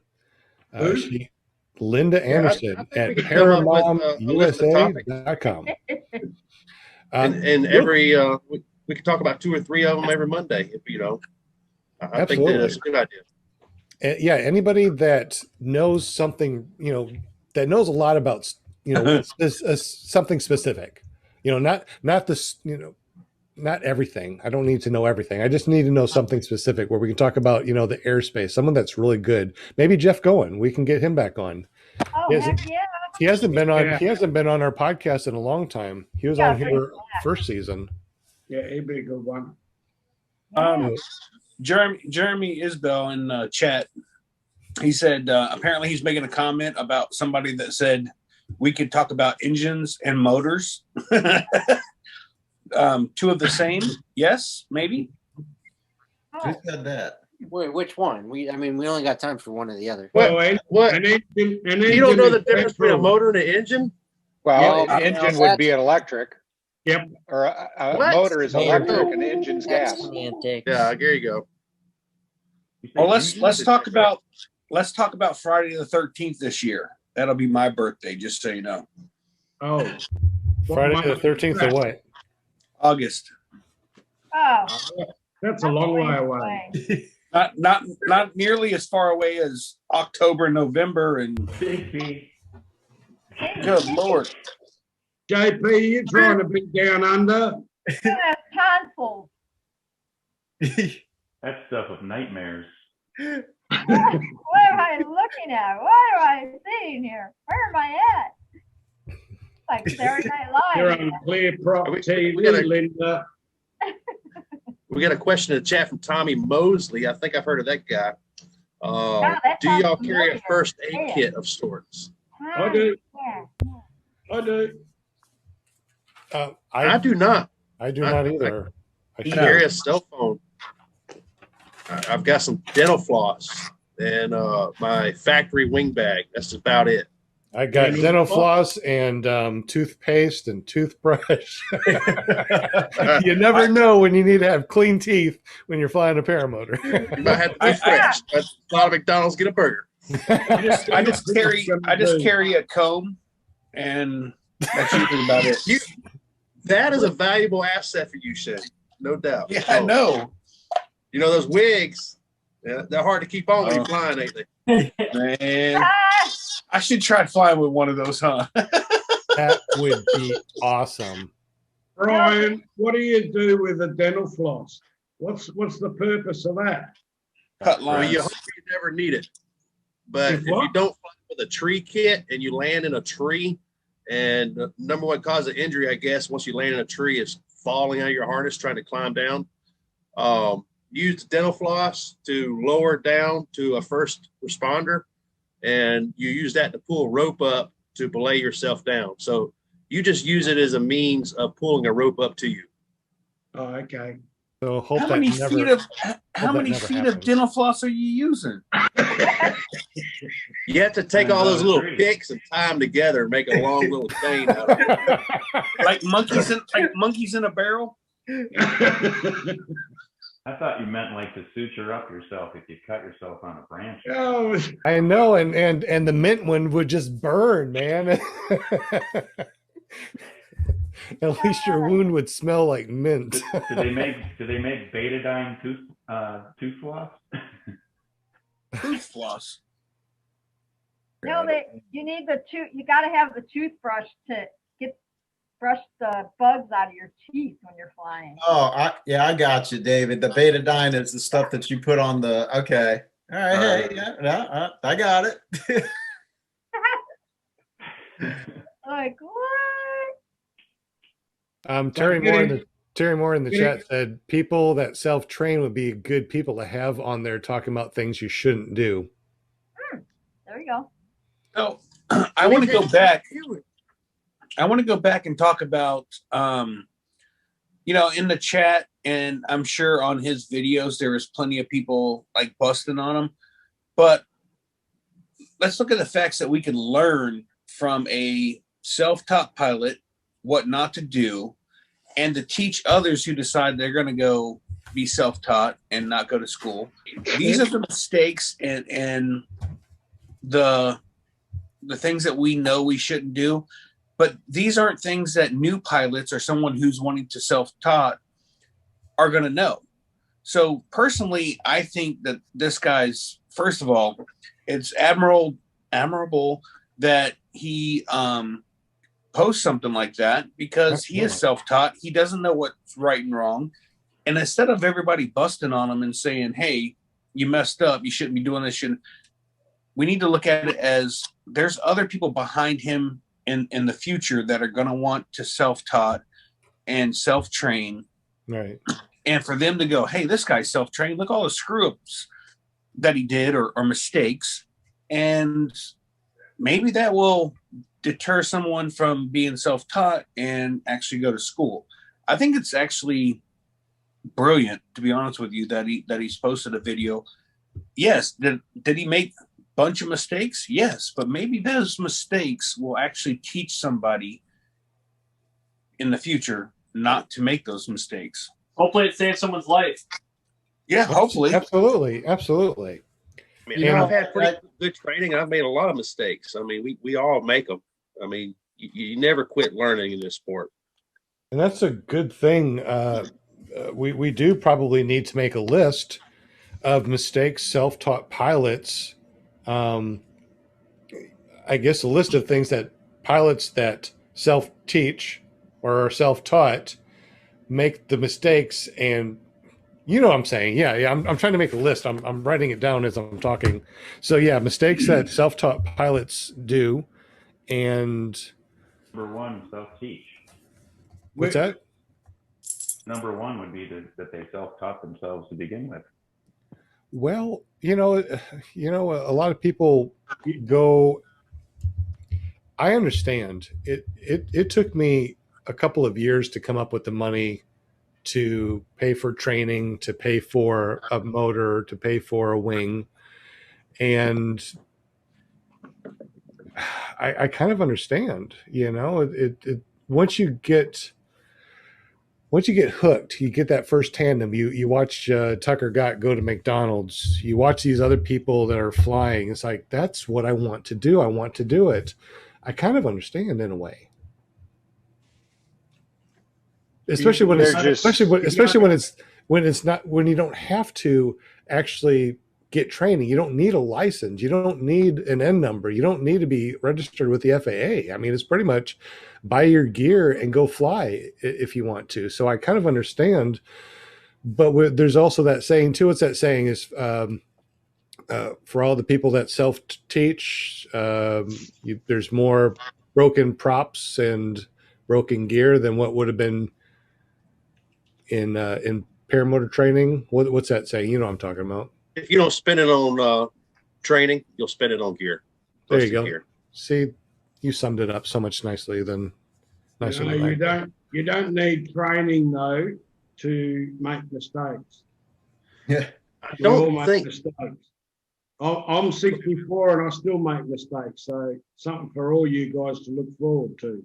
And you were standing next to Linda when Moses parted the sea. Linda, is he having a shot at us? I guess so. Yeah, Shane, I wanted to. all I say to the young one, Shane, is you got to get there yet. Yeah, Okay. I wanted to say something about, or just to kind of, it's just my take on things as far as, when people put videos out and whatever, the McDonald's videos, it doesn't matter. But I think why it's such a sensitive topic is that we are all ambassadors of this sport. And I know how people feel about it because I know how I feel about it. I love this sport, and it would kill me if something happened to this. Right. So I feel real protective of it when I see, that's just my take on things. I think that's why it's such a hot topic. But when I do something, I keep in mind that whatever I do could affect the next guy and the next guy and the next guy. Right. Yeah. So. Yeah. Good for you, Will, man. If we all approach it that way, yeah. We won't face regulation, hopefully ever, but definitely not as soon. I mean, there's a lot to be said about, the golden rule. Treat others like you want to be treated. Don't be, D-bad. Those things they're out there for a reason, for sure. Yeah, Walter, I mean, you have to deal with regulation, right? Even PPG has to be licensed, don't they? Yeah, but really speaking, if you look at you guys and you go through your PPG 1, 2, 3, it's really no different apart from we got a piece of paper that says I'm licensed to fly, or what it is once you've got a license, you are responsible, okay? As I said here, when we pay for our license renewals, comes with $10 million of insurance. Should I burn down a wheat field or crash into cars, equipment, whatever, I know in the back of my mind I'm covered. Now, that's what I sort of find a little bit hard, that you guys, as responsible as you can be, is you're vulnerable to damages, correct? That's going over the top, burning down a wheat field or, smashing into a house or something like that. Well, that's why we're supposed to stay away from congested areas, Exactly. Not fly over anything, Exactly. anything that falls off our paramotor, we're responsible for. How many videos you see? I just saw one. Of people flying over houses. You know what the rule is, right? I know. D-bad, right? Yep. But go for it. But that's the thing is the people. That's all you, Sean.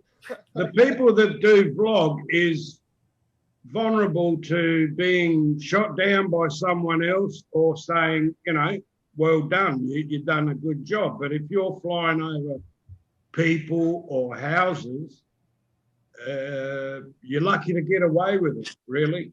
Well, yeah, my point is we've got it made here in the States. That's the way I see it. And I'd love to keep it that way. Yeah. And there's plenty of things that can be talked about, videos that can be made with, stuff other than things that could possibly be become a detriment to the rest of us. So, hey, the person that got me into this sport was Tucker Gott, watching that video, seeing that little thumbnail on the side of YouTube. So, that's just how I feel. And I just hope all the new pilots or new pilots coming up don't feel like they should wear a Superman shirt in training or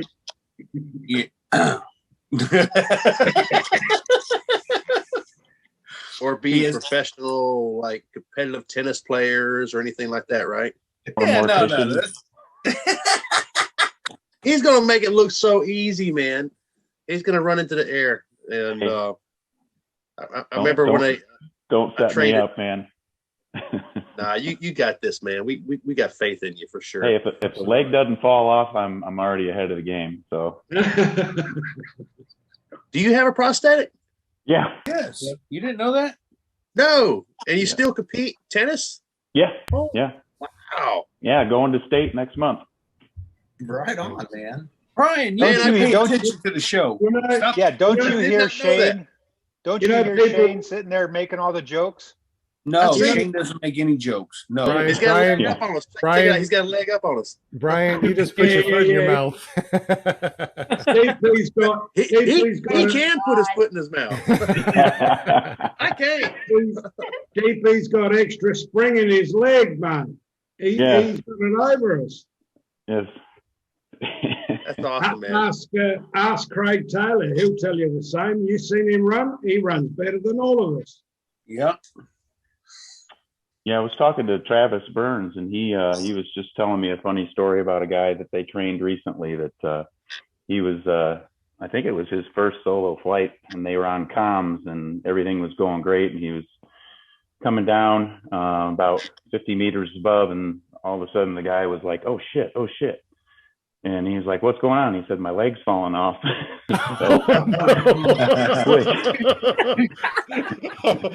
You don't want to do a one-legged landing, I'm sure, but fortunately it stayed on, but as soon as he landed, it fell off. Wow. Yeah. I've got, I actually talked to my prosthetist, not prostitute, Walter, my prosthetist today, and I've got a workaround to make sure that it doesn't fall off. So it's good. Super glue. Yeah. I'm just going to sew it in. Hey, DJ, I was at Aviator with a guy that was training. His name was Eric Schneider. Shout out to you if you're watching, man. He's up in the New Jersey area, but he's got a prosthetic as well, and he trained with a hook-shaped carbon fiber spring on his leg. And the dude was like 6'5", man. He made it look so easy. His launches and landings. His first landing, he came in and his prosthetic leg slipped, and he went down on one knee, nothing to it. And then after that, he added a rubber boot to the bottom of it, and he was just killing it, man. He was making it look so easy. So I see what you did there, Brian. He landed on his knee and there was nothing to it. Hey, Brian, look in the chat and see what Jeremy just said. Oh, dude, that was hilarious, Shane. No one else caught that? I was just like, no, I didn't even catch it till you said it. Oh, man. Walter's out of here. Walter's taking his jacket off. He's like, it's too getting hot in here. Let's take off all of our clothes. Hey, Mark, well, I got to say to our guest, Chucky, I'm glad you're going to get training, and most definitely, I'd like to meet up with you sometime and fly with you. And a lot of these people that are self-trained, I mean, there's a lot more to the training than just putting on a wing and hopping in the air. Agreed. So, but no, I got to hand it to you for getting the training, going out and getting that. That's going to be awesome. I think you're actually really going to enjoy it and the things that you learn. And like Brian said, we're constantly learning every day. Yeah. Every day. So where are you going to get training at? Aviator. Okay, I thought I heard that somewhere. Well, that's awesome. When are you scheduled? I'm going to go in November. I talked to Eric about it on Facebook, and he said somewhere around November. It's not just the training, man. It's the whole experience. You're going to be inducted into a family of people that just love to do what you do, and you can join their Facebook group and whatnot and keep in touch with, I don't know, something like 500 Aviator alumni throughout the country. So you can fly with people wherever you go. But it's a very unique experience training there, man. I highly recommend it for sure. I'm happy you get able to get some training. Yeah, they seem like some of the best teachers in the country. So, and just like Brian said, it's not just getting up in the air. Pretty much, with a little bit of kiting skills and pulling squeezing a throttle, you can fly. Pull right brake, pull left brake. land and flare. I mean, it's not difficult. It's just like what Brian said, you're getting up with a lot of people around the United States. You got a group of people that fly. Wherever you live, there's going to be some other people that fly, and Aviator or whoever your trainer is probably knows people in that area or can get you hooked up with other people in your area, so you have people to fly with. Training is not about flying. Training is, how do you service your two-stroke motor? How do you torque your prop on, proper specifications? How do you mix the oil? Airspace, where you live, look at sectional charts. How do you get your sectional charts? Your micrometeorology, what apps to use, how to use the apps, where to go. I mean, flying is not the difficult part. It's all the other stuff that goes with it that is really, truly important when it comes to flying, I think, personally. I agree with that. And of course, all your new brothers and sisters that you have around the United States and world that fly paramotors. Yeah, it's not just contacting people to fly with. I mean, on a Facebook group, like the other day, I was upgrading my GoPro on the Aviator helmet. I threw out a question in the Facebook group, and within 20 minutes, I had a half dozen answers that were very knowledgeable. So, I mean, it's pretty cool for sure, man. Be able to fly with all these folks. There's a lot of good schools out there, but Aviator is the only one that I went to. That's the one I thought very good about. Okay. If you go back on my YouTube channel, go to ppgbrian.com and go back about a year and a half almost on my YouTube channel. I put a 6-part series, part 1 through 6, the training Aviator. At the time, Eric Farewell said it's the best series he's seen put out from a student's perspective. Okay. It's about an hour's total, all 6 videos. Part 3 is really good. Reserve simulation toss. I throw it to the right, and I get one of the instructors in the nuts, man, and it's a really good. That's Fletch. Shout out to Fletch. But no, you're in for a treat, man, for sure. Sweet. I'm looking forward to it. I want to go Chucky back in the to, Sky has a question for you. Yeah. How many flights have you done? Somewhere between 12 and 14 now. I want to go back real quick. Jeremy Isbell wanted to state that if DP decides to do the hay bale slalom and kicks one of the hay bales, he can just pull off his leg and straighten it back up. Brian, you can't do that. But DP will never have the nickname. Would have if I could have. No, he won't. Chucky, I don't know if you know or not, but Brian kicked a hay bale during flight and snapped his ankle off to the side in flight. Okay. It's super awesome. That's why he got his nickname Hay Bale Waller. Just because you train an Aviator, don't make it perfect. So don't. I got you. Cool. I've got a question for Charles. Yeah. Question for Charles. You self-trained. How long did it take you? What did you do? Did you kite first? Did you just get into the air, or did you do like kite training and stuff yourself? So for sure, it was 100% just kite training. I'd go out, and unfortunately, the 10 hours out of the 15 were all with 0 wind, so I did a lot of running. The last 5, I figured out when to go out when the wind was a little bit heavier, so I can actually not have to work as hard. And yeah, it was about 15 hours of total kite training. And then I did about 2 hours, hour and a half with the motor on my back with it on, simulating some pre-takeoffs, but never actually taking off. So I had a decent amount of practice before I took off for the first time. Okay, yeah. And had you seen videos of how? Oh yeah, yeah. Countless numbers. Yeah. Same here. I've been watching it for 5 years, I'd say now, and I'm quite confident to go up. Not that we can here because it's regulated, so I'll have to do some form of training to get into the air. But I got my PPC, so transitioning over once I've got the kiting hands down. I'm confident. Oh, for sure. Yeah. It's Hey, good, Bill. good to speak to someone that is self-trained, from your perspective of how you've done it. So, yeah, well done. Thank you. Hey, Bill, just curious, were Travis Burns and Kyle Mooney at Aviator when you trained there?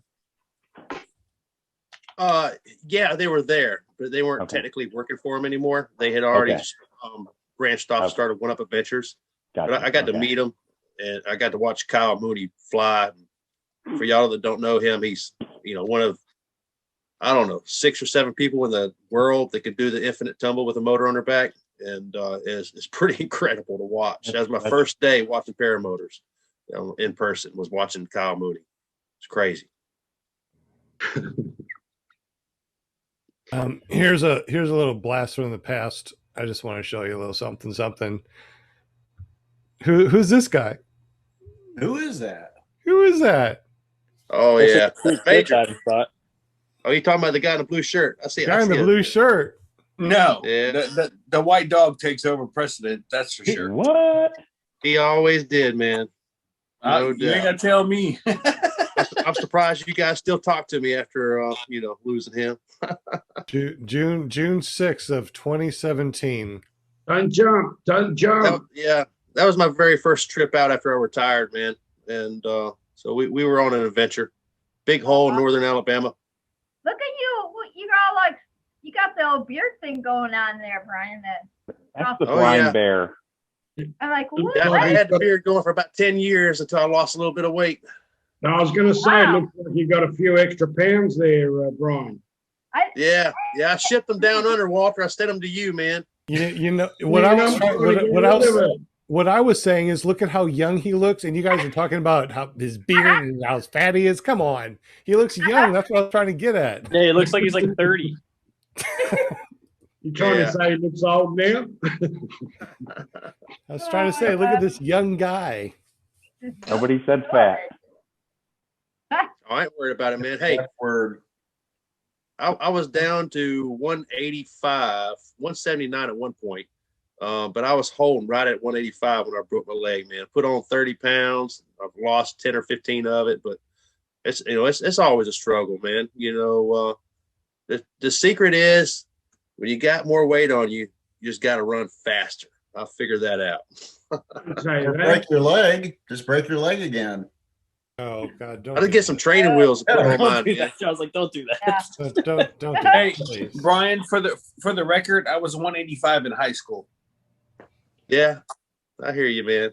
Well, as soon as Brooke from our show is right now, PPG Pirate is out west getting his instructor training in, and as soon as he gets back to North Carolina, he's gonna be teaching people how to transition to trikes and doing tandem certifications, and so I'm gonna be his first customer, man. I'm gonna learn how to fly a trike as soon as he gets back in about a month or two. Just in case you guys didn't know, trikes are sexy. Yeah, She right. thinks my trike is sexy. Yeah, I hear you. Ryan, are you going over the dark side? Are you gonna? Yeah. Dang. Hey, man. come on now, Hey. Will. I'm telling you, everyone seems to be doing that. Yeah, they Trikes are, aren't fun. Doesn't everybody have a trike hidden away in the closet nowadays? Is it No, just me? no, I wouldn't admit it if I did. I wanted to. Waiting on my new trike. Are you getting a trike? Screen on now. they? Yeah, I ordered one from Matt. I ain't seen it yet, but I did get the motor. 250? Tired. Tired. 250, John? What's that? I said, is it a 250? No. It's just a little one of those little tiny trikes. I'm gonna fly it with Adam. Yeah. Oh. Yep. Okay. Is it the little trike thing that fits on your paramotor, or is it? Yeah. The whole, okay. Yeah. Because I know for Yeah. about $1,500 you can get yourself a universal trike thing. Retracted trike. Is that what it is? A retractor? Well, yeah. There's a bunch of different ones. Wasn't it Pirate that did the retractor trike, or was it Gorilla? Yeah. Retracted trike, I think, is a Gorilla. one that. Throwing in the chat or talking about me. Okay. on my leg. Yeah, I think retractor trike fits A mine. couple people in the chat didn't even know I didn't have one. DP, hit mute. We can hear you. I just muted him. Never mind. You just unmuted it yourself. All right. Sorry about that. Yeah, I had this on. I had mine on mute. Nope. You didn't. Yeah, obviously I didn't. But you just had the video off. Retractor trike. That was with Gorilla, right? Is that correct? The one that I remember him. Yes. That was pretty cool. I haven't seen PPG Gorilla lately. Is he doing videos? I haven't seen anything pop up. I've seen on Instagram. Yeah, he's got a few around. Busy. He's training. He's Rusty Biscuits. Haven't you seen that one? Yeah, Rusty Biscuit. He used to put out a bunch of videos. I don't see anything. Gorilla does the Tucker Got impression. Hey, you didn't see that, Brian? You didn't see that show? You didn't see that? Oh, you gotta watch that. It was hilarious. It's hilarious, man. Yeah, so you had Tucker Gott, you had Kyle O'Glee, you had David Wolf. Who are the other ones? Todd, How many killed it too? Yankee Paramotor. It was hilarious, man. And they had other people playing, those people. Yeah. But especially the one that was the funniest, I thought, was the Tucker. Yeah. So Sharky in the Sky has a question for the group. Have you ever flown over the weight of your glider? Raise your hand. Well, if we raise our hands, it won't show up. Unless the person's talking, right? I've only flown, well, it's on group view right now. They're seeing everybody. Well, I have never flown anything but a 30 meter in class, and then I've got my 27 meter Link 2, which I'm clearly not overweight on. But Kent Staney raised his hand and said, Kylo made me do it.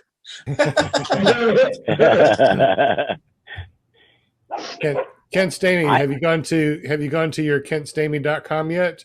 Go there real quick and check out where it goes. You'll dig it. Goes to YouPorn. No. I've flown a 23 meter wing, but that's when I was being towed up at the SIV class.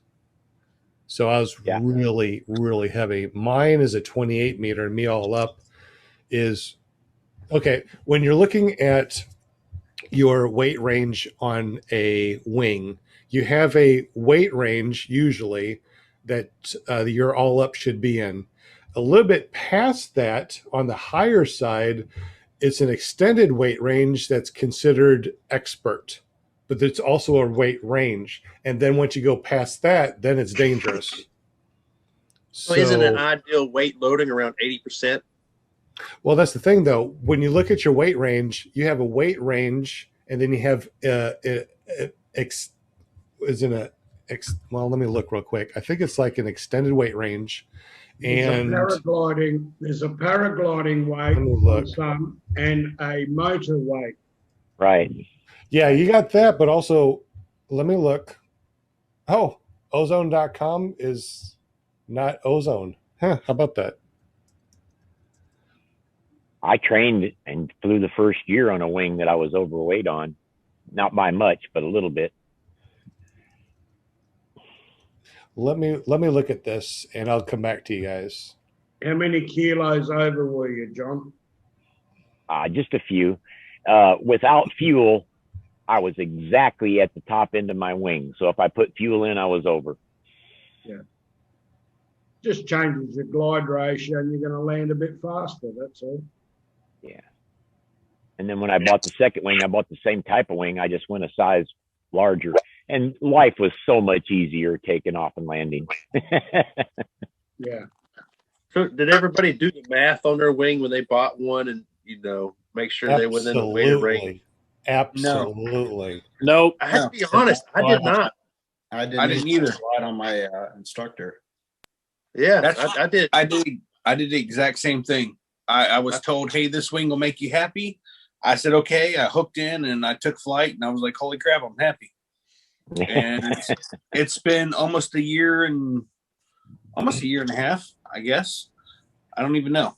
But I'm still absolutely happy with that wing. It does everything I ask it to do, and I haven't even ventured into doing like wing overs with the trims out or anything like that. I mean, I do fly straight with my trims out, but I don't get into any of that other stuff with the trims out. But I mean, I'm still trying to figure out the wing when it comes to, you know, trims all the way in and doing wing overs and stuff. It gets a little spicy from time to time. I landed JP hit the first brownies time with my trim out at 1 notch. You did what, Brian? Today, for the first time, I'm working on my flare. Always trying to get better, and I landed with my on my Spider 3. The trim's out 1 notch, and it definitely gave me more flare authority coming in. What were the conditions, Brian? What were the winds? Basically new wind. Really? I'm going to have to All try right. it. I just been coming in fast, man. Trim's neutral on my Spider, and I haven't shortened my brake lines from the factory on the new wing, so I need to shorten them about 4 inches, and then. But I was just experimenting around today, and it definitely made a difference. 1 notch of trim's out. I got to set mine out too. My brakes are so long that I'm not hardly getting any flare when I come in. Use your feet, John. I use my feet all right. Have to. Gonna run like heck, man. It was dark too, man. I couldn't see nothing. Oh man. Allegedly. How do you get your feet in your brake toggles? That's what I meant. Yeah. Use your feet. What All about right. taking the wrap? Real quick, guys. Let me show you this. Then I'll stop sharing so we can just talk. When you look on your this is my Gen Vantage 3. If you look in the specifications, the technical specifications, you have your of course your certification, your certified weight range for paramotor, but you also have an extended weight range for paramotor, which is considered like the advanced weight. So as you can see, the regular certified range is 115 to 150 kilograms, and the extended weight range goes up to 160. So over 160, it is way out of certification. Between 150 and 160 kilograms, you're in the extended weight range, which is kind of like gives you more carvy. So you can have more carve.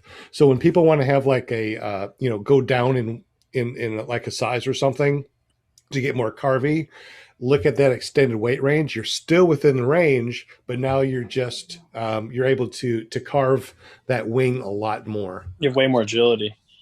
Exactly. I would put that extended range, that 160, an example you gave, I would make that my baseline. 160 is 100% loaded wing. And then do the math below that down to 115 kilograms, and find out where that 80% is, because that's where I always heard the percent. These are actual weight numbers, kilograms. So right. So what you the math version? Yeah. So what you'd want to do is you want to take the 150 kilograms, and that should be your 100%, because your extended weight. Because your extended weight range is more along the line of your advanced weight for advanced features of it, because it's more carvy. So if you are on Brian, what size wing do you fly usually? I'm on a 26 Spider 3 right now. So a 26 meter, and then we come down here to the certified weight, 105 to 135. So that 135 kilograms, whatever that is in pounds, I'll have to ask Siri. I don't know what that is offhand. So you have that weight range. That would be your 100% that you'd want to actually go off of when you're actually trying to find your all-up weight for your wing. Because once you cross over that 135 to 145, your wing it acts different. When I load it up, it is extremely carvy. I mean, you barely pull the brakes and you're carving the sky. And it makes for taking off and landing different also. So that's something that you might want to check as far as when you're looking at wings too, look at your extended weight range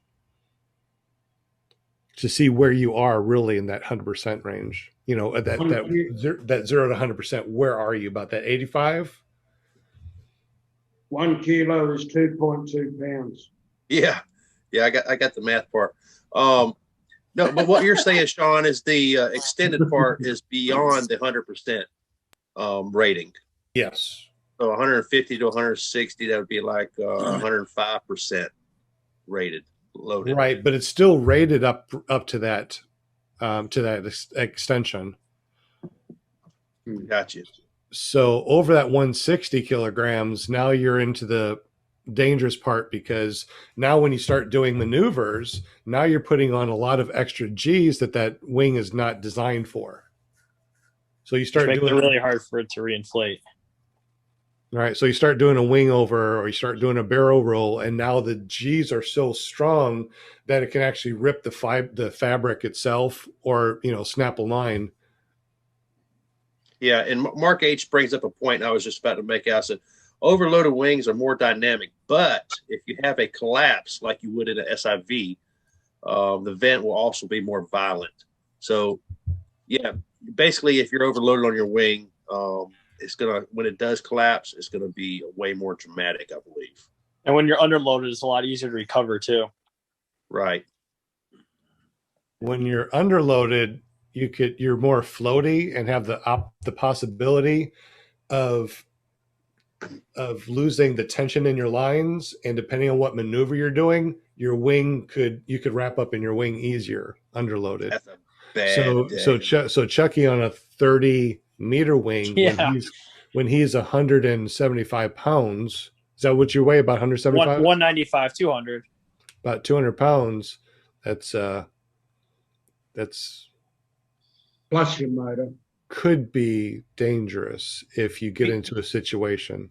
I've tried some carving where I've tried to do some wing hovers on this wing, and it really does not want to do it with me. I ended up trying it with my trims out, and I had my front left corner of my wing actually collapse, and it reinflated instantaneously.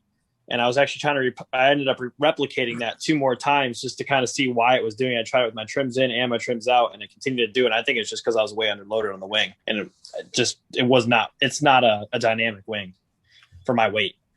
Were you pulling outside? What's up? How high were you when you were attempting these maneuvers? Oh, I was at like 4,000 feet. So were you pulling outside brake when you were doing your wing overs? The way I can explain it would be I'd pull left brake, I'd wait for myself to counter, I'd pull that right brake, I'd wait like for the perfect time. I was like kind of just trying to target that swing, like right when I got to the sweet spot, pull back to go the other way, and then right at the last second I'd pull left brake. Let's say I want to do a left wing over, and I'd apply a little throttle, and I'd be able to flop over, but I'd have a front left wing collapse during doing it. So I kind of tend to stay away from that right now until I get training. I'm not really trying to do any acrobatic stuff now. So, well, no, I'm saying when you're doing wing overs, when you're swinging to the left, you actually pull a little bit of right brake. If not, you'll get collapses. Yeah. Really? Well, see, that's something I didn't know. Yeah. So no, I did not pull any right brake when I'm trying to do a wing over going left, pulling left brake. That would be why. So when you're swinging to the left, to the right, you're going to hold a little bit of right brake as you're holding a lot of left brake, and then hold that as you start pendulum back, and then you do the opposite.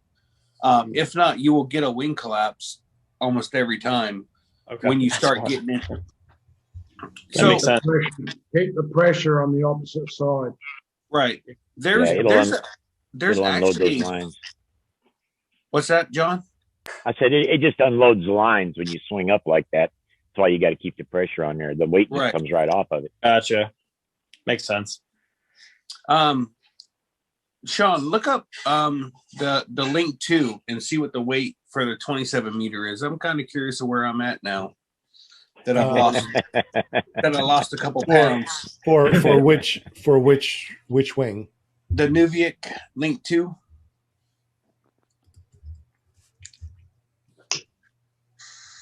Where'd you lose your weight, Sean? When I decided to not drink until 8 o'clock at night, I I lost 18 pounds. Wow.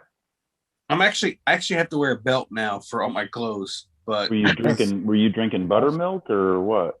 No, I would start drinking when I got home at 4 o'clock until midnight, and then so between 4 and 8, I don't drink 4 or 5 beers, so that's 400 or 500 calories a night right there. There you go, man. You got 8 hours of sleep, 8 hours of work, and 8 hours of drinking. That's a well balanced day. That's what I'm saying. It works out perfect. You said you got a 23 meter? 27. 27?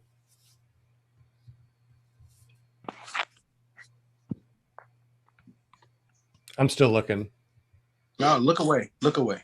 While he's looking, any just quick advice type pointers for me? I have a kiting wing being sent to me. I'm getting one of the Bruce Goldsmith seeds just to get some ground handling in before I actually go for training. Hoping to have 1 or 2 people that do fly to help me with that, but just in case I go solo down to, the field, any words of advice as far as, don't go out if it's above 6 miles an hour or anything like that? Oh, that seed is what, a 14-meter wing? Yep. Oh, you'll be fine at 15 miles an hour winds. That wing's not going to pull you anywhere. No, you'd be all right. I weigh about 210 right now. Wear a helmet. I already have the helmet. So I'm good with that. Get a bicycle helmet. Works perfect. Put my GoPro on it. Those kiting wings are real fast. So when you're training with a kiting wing, it's harder. Only thing I would say about that also is to know how to control the wing in a gust. I mean, like how to keep the wing from getting away from you.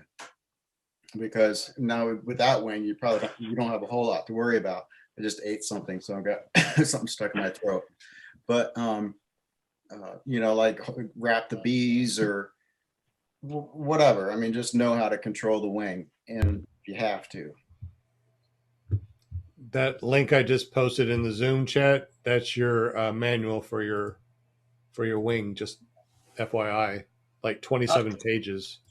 I thought you were going to share what the weight is on there. I'm still looking for that.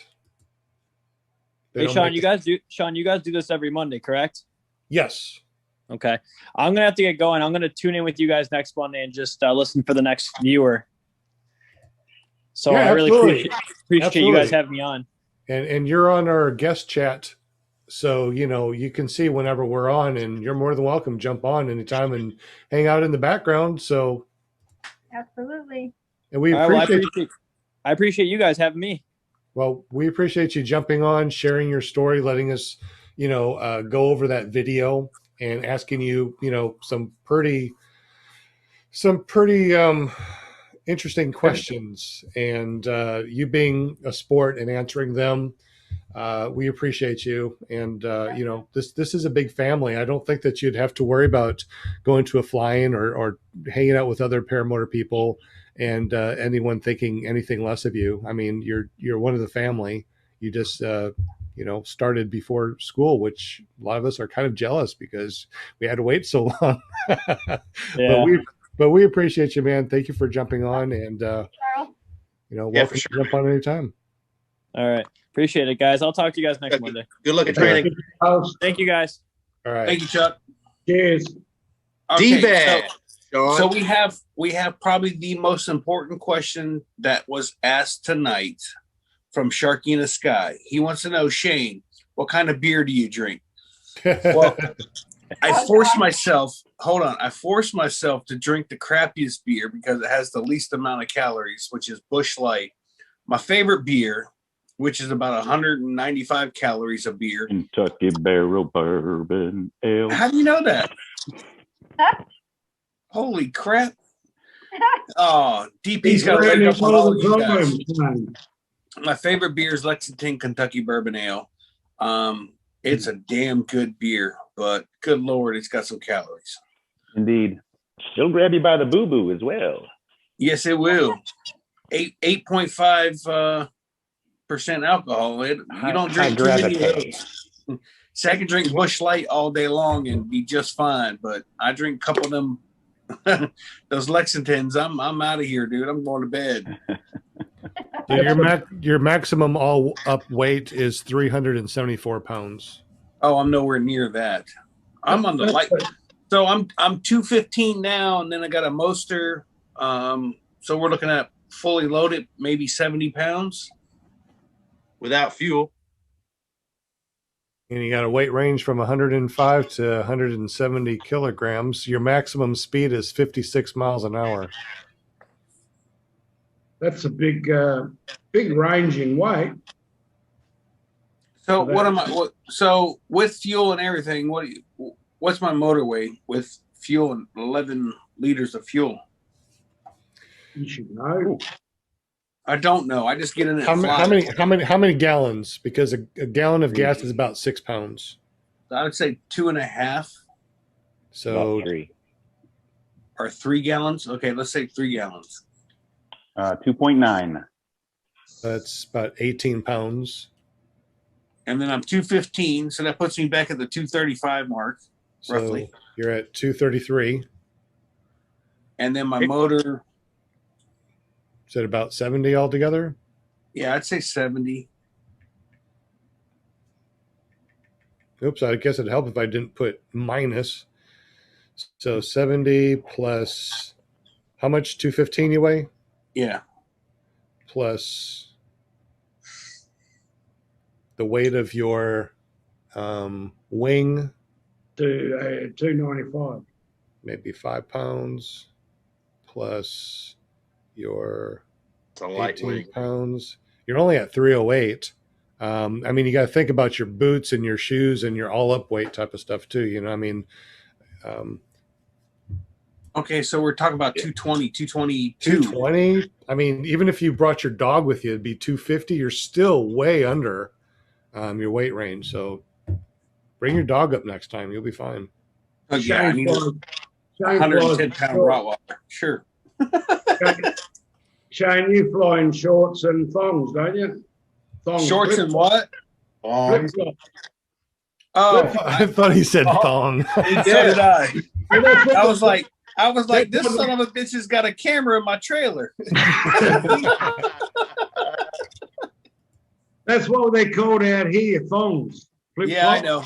We call them thongs too, but I wasn't sure if you understood what the same meaning was. Oh, real quick too, Shane, just to make you even happier, I looked under your certificate. Oops, wrong one. I looked under your certificate here, and it says that your maximum takeoff weight is 267 kilograms. What? Wow. Really? What? 267 kilograms? 267 times Over 500 2.2, pounds, I'll tell you that right now. 587 pounds. So I could actually fly with tandem with somebody. That's like a grizzly bear video that Tucker made, I think. You can take off on a grizzly. That's why my takeoffs are so smooth, because I don't have to run that much. Yeah. I'm not sure you're trying to screen share there, Sean, but there you go. Yeah, it said it's paused. I don't know why. And your glide ratio would be right up. So engine out, you should not worry about it. Oh, no. Did you not see my mile high video? It took me 22 minutes to get to a mile, and then it took me 32 minutes to land. Yeah. Without an engine. Without an engine, correct. Oh, man. Hey, guys in the chat, I appreciate the information on the brakes and using the speed bar, trims out. Yeah, I've looked over the manual, and with the Spider ozone wings, you're not supposed to touch the brakes when you got trims out on speed bar. Now, if you're just trims out and not on speed bar, you use your brakes all you want. And talking to all the instructors and stuff at Aviator, every new ozone wing they get right off the factory floor, the first thing they do is shorten the brake lines by 4 inches. So based on that, some measurements I've taken, and reading the manual, I'm going to shorten my brake lines about 3 inches, and we're going to go from there. Appreciate all the feedback. I wonder if I can shorten mine up a little bit. No, I'm asking that. Go ahead, Brian, Walter. you could just take a wrap, and you'd know then that taking off 4 inches won't harm them. Yeah. Every time that I land, I take a wrap, so I know I can shorten mine. Yeah. Why do you do that, Sean? What's that? Why do you do that? When I come in for a landing, I Mhm.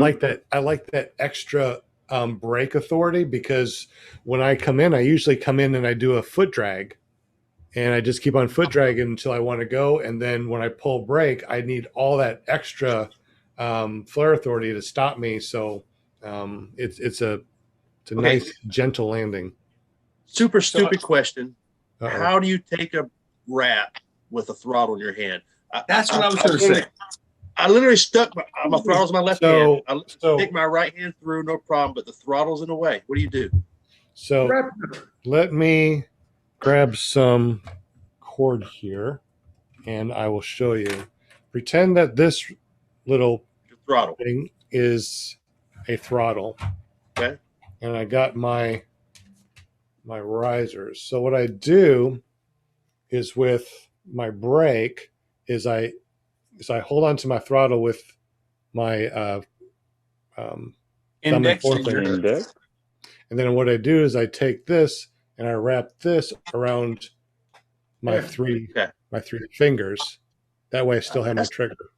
That's what I figured. I mean, I tried putting my entire throttle through the brake handle while it was stowed at brake.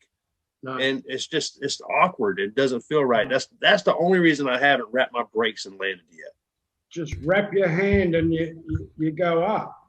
And really what it does is it puts your arms higher.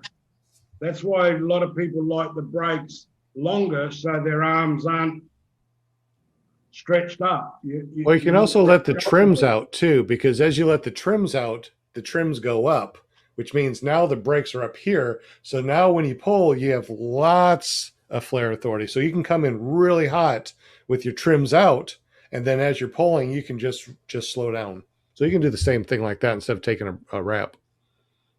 Oh, yeah. But Yeah, sure. not to. He's pointing out a lot of stuff in the chat about shortening your brake lines. I agree with everything you've said so far. I would never shorten my brake lines by 14 inches. What? 14 inches? Yeah. The only way to do that, to do your brake lines, is to go up in the air, let your trims all the way out, and then mark where your brake lines are at. Otherwise, you're just guessing. Yeah. Yeah. If you get them too trims all short, the it'll way be a out. problem. But actually, you need to be on speed bar too, to effectively measure it, because your speed bar changes the angle of attack, your trims change the angle of attack. So if your full trims out and you're, speed bar on, and you pull your brake and you've got 3 inches of slack in it before the trailing edge starts to deflect it all, then you can shorten those brake lines. Yeah, for sure. How much does a speed bar cost? Because I don't have one, and I'd like to get one. About between $50 and $70. Okay. And that's only because I've been looking for someone. Don't they Shane, normally Shane, I got one. Jade's not using. He will eventually. Jade, she's on a trike. She will eventually foot launch to the grocery store to get milk and eggs. I mean, not eggs, but more chickens. Exactly. There you go. The golden. Where is Jade? I don't even see Jade. Yeah, she hadn't been here for a while. She's sitting behind me printing up tattoos. She didn't even say goodbye. Brian, didn't you say earlier that you landed with one notch of trims out and that was better? Yeah, I was having a conversation with Todd Scandrett on Resurgence on one of these chats about landing and not having enough flare and shorten my brake line. Same thing we're talking about right now. And he's like, man, just try landing, instead of trims at neutral on the Spider 3, at the red lines, try one notch out, which is about 1 inch of trims out. And I did today. I see the Spider-Man logo. See the Paramotor. You turn No, into the Superman Flash. one. The faster you come in, the more flare you have, basically. So you're coming in hotter, but you have more ability Yeah. to slow down, if that makes Yeah. any sense. Yep. You can get a speed bar on Amazon for about 65. You can get one about 35 on eBay. I don't know about you, but I don't trust eBay. Eric, how much you gonna charge me for that speed bar? Can I try it out at say in about 13 days or so? Yeah, you can have it. I don't It's in no, a- you don't give me nothing other than a hard time. Oh, Shane, I've got 2 speed bars I've never used. Yeah. My wing is fast. I get more people talk about how fast I am on my wing, and I'm looking at my wing with the what Sean showed earlier. You got a fast wing. Yeah, Yeah. imagine if I was heavy on that wing. Holy crap, I'd be coming in. I'd need a trike then. Try to keep up a hay bale on the Spider 3 now, brother. Yeah, I'm ready. I don't know if I trimmed out with flying with you. I can't remember. I don't trim out unless we're doing something. Actually, I like to go trims out down low, but I fly Do you trims really? out of a Spider every time, unless I'm launching or landing. It just the wing's more dynamic. I reach through the brakes. I grab the tip steerings. I love tip steering now. I don't have tip steering. I don't have tip steering. I've never tried it yet. Dude, it carves so much better, man. It's It does. without the dive, you've got the turn. It bangs. Right. It's just, and then you got brakes and tip steer stowed away. You're just cruising along, weight shifting. Reach up there, grab the line. You don't even have to grab the tip toggle. You just grab the line, pull it a little bit. Man, it's perfect. We've camped together. You need to grab the tip. Nice. Jade's been busy. Yes, Yeah, the busy bee. Is tip steering more like a tabletop way of steering, like more parallel, and you don't quite get the carve? That's in, right. or what's Yeah, the advantage? if you're going to do some midday flying and you're going to be doing some thermaling, tip steering is awesome as you're staying up in the thermals, because when you're pulling brake, you're diving down as you're turning. Yeah. Tip steering, you're just kind of going horizontal. It is literally what it says it is. When you're on a brake line, it's attached to your entire trailing edge. You deflate that trailing edge, and it causes that side of the wing to drop and cause drag, and you dive. With the tip, it's literally just a tip, and can't explain it dynamically. Even as a mechanical engineer, I can't even explain it perfectly. But I saw that. You go into the turn. Hey. Just the tip. Oh man, we're not PPG rated anymore, are we? we're always PPG rated, apparently. DP, getting back to that wing that you're getting, like John said, it's going to be so fast. When you get to your own wing, it's going to be so much easier and slower. Good. Yeah. So you're getting thrown in the deep end with something quick. Good. So Shane wanted to get a speed bar so he can go faster, even though he does have a fast wing. Is that what he said? So what? I got a truck that has twin turbos. I still want to go faster. Ah. Well, next time you want to go faster, make sure that you watch some videos on people going fast with the trims out and speed bar and watching their wing collapse. Yeah, did you not? So be did careful. you not see the new video from that same person saying that the manual says something about not shortening the brakes? They shortened the brakes and did all that, and then talk crap about the. Is that what happened? Yeah, it literally says in the manual not to shorten the brakes. They shortened the brakes, went to trims out. Well, that on makes these. sense. Just like Brian said, or just like whoever just said, you got to go trims out and speed bar before you shorten them. But that was Brian, right? Yeah. So if you go back and look at the the collapse that was in that video. Well, actually, I take that back. So, in case you guys didn't know, Tucker put in a video about how fast he can go on the cubic, I think it is. Yeah. And he had a complete a collapse. A krababa. And I hate when I have a krababa. So he just put out a video within a day or two, I believe it was, how I think it was it Judson that he was flying with? Yeah, Literally, yeah, probably. Yep. Had a absolute horrific wing. His wing just folded up in flight. Oh, he had did he throw a reserve too?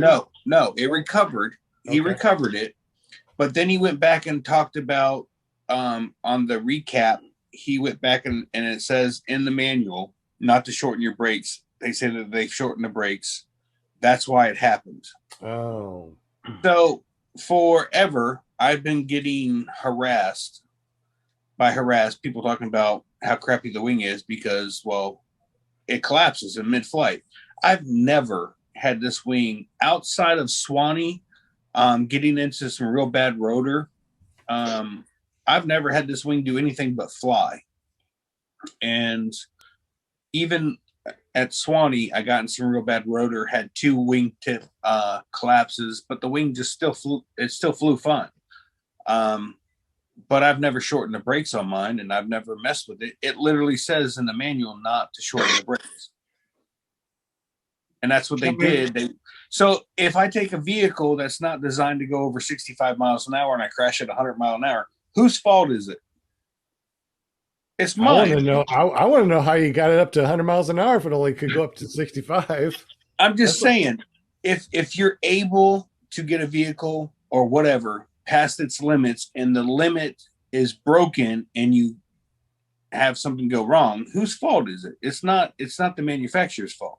No, it's interesting you just said that. I was just watching Ridiculousness, and people were going down a hill on a regular chair like this with wheels, and their wheels got so hot they burnt off, and of course they fell. It's like, I wonder, could you sue the manufacturer for falling off at 65 miles an hour because you were going that fast on a Matt Minion has a vlog. I think he did 105 miles an hour, but that was downwind.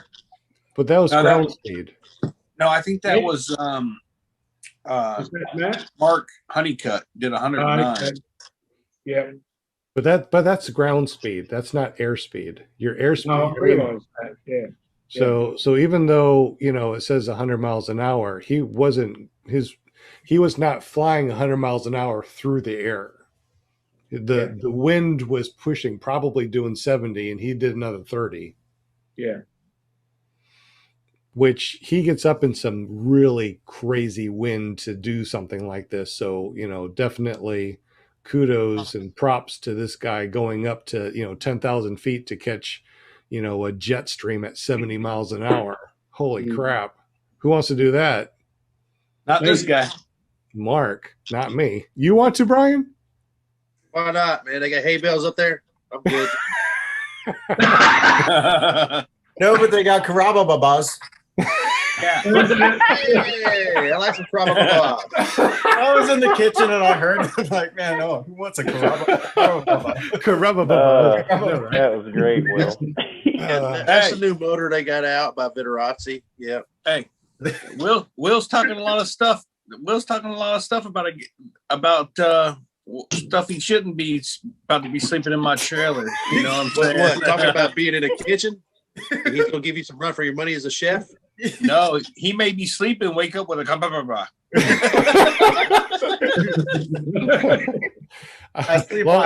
long as we don't see the video of that. Hey, speaking about videos, have you seen Will's last one this morning? I did not, but I'm going to. Will, can I ask you? You only just made it in between those poles, man. Yeah, I can't believe I did it, man. I'm serious. I don't know how I did it, but I did. I'm not going to spoil it, but I did make it. obviously. And one more question. Send or blend? How did I teleport? Send or bend? Ben. Because, Ben. you know, Ben, it's at his place. Oh, Ben. Send or bend. I read it as Ben. Oh, was that last weekend? Yeah. Your thumbnails look the same, so when I see them, I can't really tell that I have or have not watched it. Hey, just for the record, we have royalty in the chat. PPG Pirate is in the house. What? The pirate made it. Well, tell him to come on. Tell him I said happy birthday. He's in Arizona. Yeah. Hey, dude, he shares a birthday with you. Happy birthday, Will. Thank you, man. Yeah, Will. I saw that. Thank you, Facebook. Now I know everybody's birthdays. I know that. He's in Arizona right now getting instructor training. So basically teaching him how to be an instructor, not just how to fly. Plus, he's getting his trike, he's getting his tandem and an instructor rating. Does it like one and the same, or I'm not sure. I'm not sure, man. I hate to speak out of place, but I know that he's getting more advanced training in Arizona to help him be an instructor. And that's what his business is. You know, he's like Sean. He wants to do what he's passionate about. He wants to do paramotors. And I think it's wheelsupnc.com or something like that is his business. Is up and coming in North Carolina. So nice. I'm going to be one of his first students. And I'm definitely looking forward to that. Beautiful area to fly there. Yeah. Well, I just saw you. I just watched you, and that was scary. It was. I know. I was there, man. Wow. You were there with a lot of paramotor peeps, weren't you? Yeah. Todd Scandrett was there, and Todd Falstad. And Ben had his instructor there and a couple of his friends. Dave, nice place there. It really does. Yeah, I'm sorry I missed that, man. I got an invite, and I had my shot at being in the inner circle, and I couldn't make it. No, Will. Question for Will. Will, tell me, how did I teleport to USA when I didn't know? I don't know, man, but you did somehow magically. Wow. Yeah, he's talking about the video. I got on the show. Well, I appreciate your sponsorship. What's sponsorship? Yeah, we're gonna wrap it up about 10. Brooks in the house, man. Happy birthday. Hey, can you guys hear me? Yeah, loud and clear, bro. Awesome. Yeah, thanks, man. Thanks for the birthday wishes. Happy birthday to Will. Super stoked to share a birthday with you, man. Yeah, me too. Birthday, bro. We really need to sing happy birthday. No, we really don't. The last time we sung happy birthday, it was awesome. We need to do it again. Come on. Yeah, come on. There's two of them. How about we just Sean? pick one person to sing it? DP. 3, 2, 1, go. Yeah. Yeah. There you go. Way to go. I'll just Way to get go, Dave. It's on you, man. No, he's got a Happy good voice. I heard him birthday sing to earlier. you. Happy birthday to you. Happy birthday. We love you. Happy birthday to you. Not bad. Wow. Well, I drink to that. Yeah. Awesome. Hey, And DP, many that more. You sounds go to better than the last one we sang. That was awesome. Yeah, well, I'm impressed. you got that recorded, didn't you, Sean? Yeah, it's recorded. All right. Wow. So people will be able to listen to this at paratalk.org. You're probably listening to this right now in your favorite podcasting app, so we appreciate you. If you want to see the person that actually sung that, go over to clearproptv.com and watch it. He's the drummer He's in got a that rock and roll band. And make He's sure got that you share sexy it. one-legged song going on. One-legged drummer. How do you drum with one leg? It's not nearly as easy as it used to be. No. I No. was going to say, yeah, you with your foot like gone. Yeah, I need a microprocessor and with an ankle. There we go. Which leg's missing? The lower right, which Oh, is my the dominant foot. bass drum. Oh man. Yeah, well, I play a double setup, but yeah, that's my dominant, my right. So yeah, it kind of sucks. Sucks without that ankle. Double bass drum. Double bass drum. One bass drum, double pedal setup. I have There's two pedals with a cam that connects them, so I only need one drum, but I still get double pedal action. Oh, okay. Yep. So just curious on your leg prosthesis. Sorry. I meant to say Shane, line. I know, right? Shane, it's your line. Say it. I tried to say a joke earlier, but I kept getting interrupted, so I just let it go. Okay. So, what kind of technology do they have for you? I mean, like you said, something about the ankle moving or something. I mean, what exactly do you have, and how does that? I mean, what's the most advanced technology available for something like that?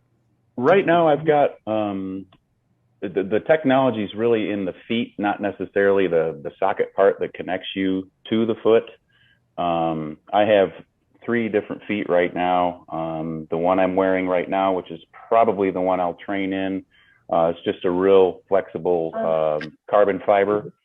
I also have, what's that? 3 feet. You got one on the middle leg too. yeah. They call me tripod, Walter. And the other one, I do have a blade for like running and tennis and stuff like that. So yeah, and another probably the one that would help with the drumming and simple things like walking downstairs and stuff, because right now your ankle is fixed.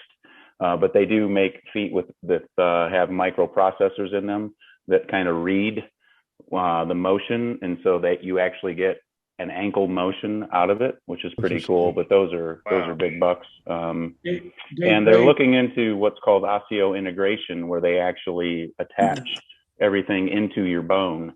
That's being done right now, and it's really going to be something that I think a lot of people will take advantage of down the road. Tie into the nerves too, so you can control it. With osseointegration, no, it's mainly just for convenience, because right now you have, most people, you have a means of suspension, which means how does it hook to your stump, basically. And I'm a below knee amputee. Some people are above knee. Yeah. So I have my foot and then this titanium shaft and then a carbon fiber socket, and that's what my stump goes in. Osseointegration would get rid of this entire part, and this would go straight into the bone. And so I wouldn't have to mess around with putting my leg on and taking it off all the time, which is a real pain in the ass. Will it have Bluetooth? Or in the leg. What's that? Will. Bluetooth integration. I just want to say you're an asshole. Thanks for reminding me, man. Hey, Brooke, how is the training going? So today was our first day with students. So we've got 5 new students here. Scott and I are assisting the training with Noah Rochetta. Things are going great. We've got a female pilot in the group. Today, after the first day, we've got 5 pilots doing reverse kiting, forward kiting. They're all nailing everything. So everything's going really good with the students. We've got another 7 days with the students as assistant trainers. And at the same time, Scott and I are also being trained on the side by the Rochetta brothers to get our instruction. So there's kind of 2 things going at once. We are assisting in this class right now, teaching 5 people, and we're also getting our teaching done at the same time. Right on. 2 birds. So yeah, it's going great. It's pretty hot out here. The desert's a different terrain. We got some first flights in here this morning. So yeah, things are looking great. We'll give you an update next week. We'll be here till next Monday. Brooke, how did you go with reverse trike? Was that easy? No, no reverse triking. Yeah. Oh, okay. Yeah. Not yet. Not yet. I could see it done on a retractor trike, something like, I don't think it'd be very difficult. Yeah, Brooke, it sounds like you're doing something akin to like an internship to be an instructor, like they had an aviator. You're doing this with the Rochetta brothers in Arizona, is that right? Yeah, it's Epic Paramotor. They teach out of Utah and Arizona. We are right next to a native territory for the Ak-Chin Reservation. And so we're flying next to a pretty busy airport on a really dusty, dirty field. It's a unique place. I've never been in anything like it. But yeah, that's what we're doing. It's a pretty cool place. Is it really windy? Because, Linda could probably tell you better than me, but, my few trips to Arizona, every time I've been out there, it was very windy. Yeah, so we were kiting in 18-mile-an-hour winds tonight with speed wings and like the ozone groundhog. And it was, I've never kited in wind like that. And it was absolutely insane. But these small wings handled it.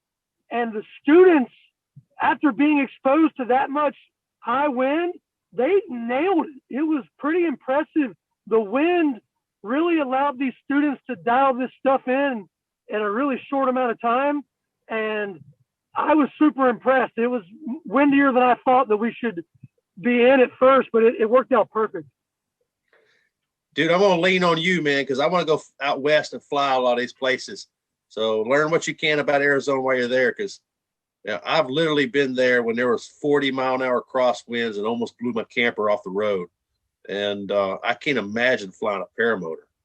But, Yeah, well, this is also the site that unfortunately Dustin was at for his last flight. And so there's a lot of emotions here. There's just a lot going on. And so, I'm just really happy to be here. Safety's number one. And I just can't wait to get back to the East Coast with this new experience and come back and share that with others. So good to talk with you guys about it tonight. Hey, Brooke, can I ask a question? How do you drive your plantation around? Is that so no one pinches it? Well, you always got to carry some green with you no matter where you go. Is that how you're paying for training? No. Walmart again? Man. Well, gentlemen, I got to get back to driving. I look forward to talking to you guys some more. Yeah, thanks for the update. Yeah, appreciate the update, man. Say hi to Scott, man, and best of luck to y'all, man. Safe travels. Yeah, and Noah Rochetta would love to be on the show sometime, so we should get him on. Absolutely. Absolutely. You set the date, brother. All right, guys. We'll talk to you soon. Drive safe. Later. Bye. Really? Back that way. Walter, you stole my thunder. I was going to ask him how he's driving a grow house. I thought the same thing, but I figured it had been asked before. I had to throw it in there, Shane. I'm taking your punchline. Sorry. You remember the joke yet, Shane? What joke? You had a joke, and then Some sort of a cripple joke, Shane? Timing is everything, man. You tried to say it when it meant to be said. Yeah, it's over and done with now. Right. Oh, I remember now. You said that you lost your dominant. Your right is your dominant leg, and I said was. See, not funny now. It's seriously not funny. Why did you? Timing is everything. Now when he it said just that, I was like, well, at least you got your left leg to kick hay bales with, but I kept my mouth shut too. Yeah, I have no desire to be a double amputee, that's for sure. Dave, I will tell you right now. I will tell you right now, I absolutely respect you wanting to do this sport, and I know for a fact you will be an awesome pilot, with no doubt. Thank you. I hope seriously, so. I mean, after I found out that you play tennis and everything, I was just like, oh, dude, that cutting and turning and running back and forth, you won't have any problems. I mean, Craig Taylor is a role model to me, and if he makes it look freaking easy. And with you having that background of playing tennis and stuff, you're gonna have no problem. Well, I certainly hope so. I have a feeling that you could outperform any one of us in any sport there is. Something I feel bad, man. I feel bad for the students in your class, because if they start sucking, they'll be going like, "That guy's only got one leg. He's kicking around." Right. What am I doing wrong here? You know, if he can do it, I can do it too. You know, but I got a question for the panel. What one trait or quality makes you a good pilot? My jokes. Yep, best pilot ever. Is it good training? Good, you know, the ability to launch, the ability to read the weather. You know, what's the one thing that makes you a good pilot in your opinion? You're only great in your own mind. Well, I can answer. Oh, go ahead, Shane. Let me answer that real quick. My wife will tell you, I've always been good, not great. I've always been good at anything that I put my mind to. But when I first started this sport, I was horrible. And I was, if it wasn't for my wife, I'd have quit on day 3, because I was not picking up the kiting. I was not able to maintain the wing above my head. And she told me if I quit, I'd never live with myself, and she wouldn't live with me either. But she's absolutely correct. I mean, I was really hard on myself. And do I think I'm a great pilot? No. Do I think I get by good enough to not have crashed yet or broke anything? I think 100% that I'm just good enough. So I'm always looking forward to bettering myself. And what makes me a good pilot, I honestly just want to say, I think it's my wife who made me realize who I am and pointed out that I don't give up. So I guess being a good pilot for me is not giving up and always willing to learn more. Mm-hmm. So Shane, looking back at all the troubles that you said that you had with the kiting and how frustrated you were, you said you went and sat down and kind of had to get away from people. Now that you can do it without any trouble or anything, do you know what your issue was? Yeah, I just I'm not good at things. When things don't go my way, I'm the worst on myself. If like it's bad. If I talk to anybody the way that I talk to myself, I'd have no friends. I mean, same here. I know what you mean. I was so bad in my head that's honestly, I needed to get away. I needed to stop doing what I was doing. I was only making myself a worse pilot. Sounds like it was more mental than technique. I mean, I'm just not good at it. I think you're hitting. You're touching on the answer that I'm looking for. I'm just curious what everybody's. If you had one trait that you would think makes a person, not necessarily yourself, a good pilot, what would that trait be? Mental. The only thing I can think of, I know it was awful when I first started. I kind of self-taught, but I had a trainer that gave me the pointers and was in my ear for my first 3 flights in my solo. But I think me personally was I learned as much as I could before I took my solo. I read everything that I could. I memorized the FAR 103. I almost memorized the PPG Bible. I can pretty much tell you, what is right and what is wrong. As far as flying, like I said, I don't think that it's very difficult to fly. It's knowing your airspace, knowing your weather, knowing the where you can fly. I think it's just I want to learn as much as I can and continue to learn. You are totally touching on it too, man. It's on the tip of your tongue, but you said the words I'm looking for. Well, I mean, but the best, that's the way I feel personally about myself. Is like, I want to be the best I can.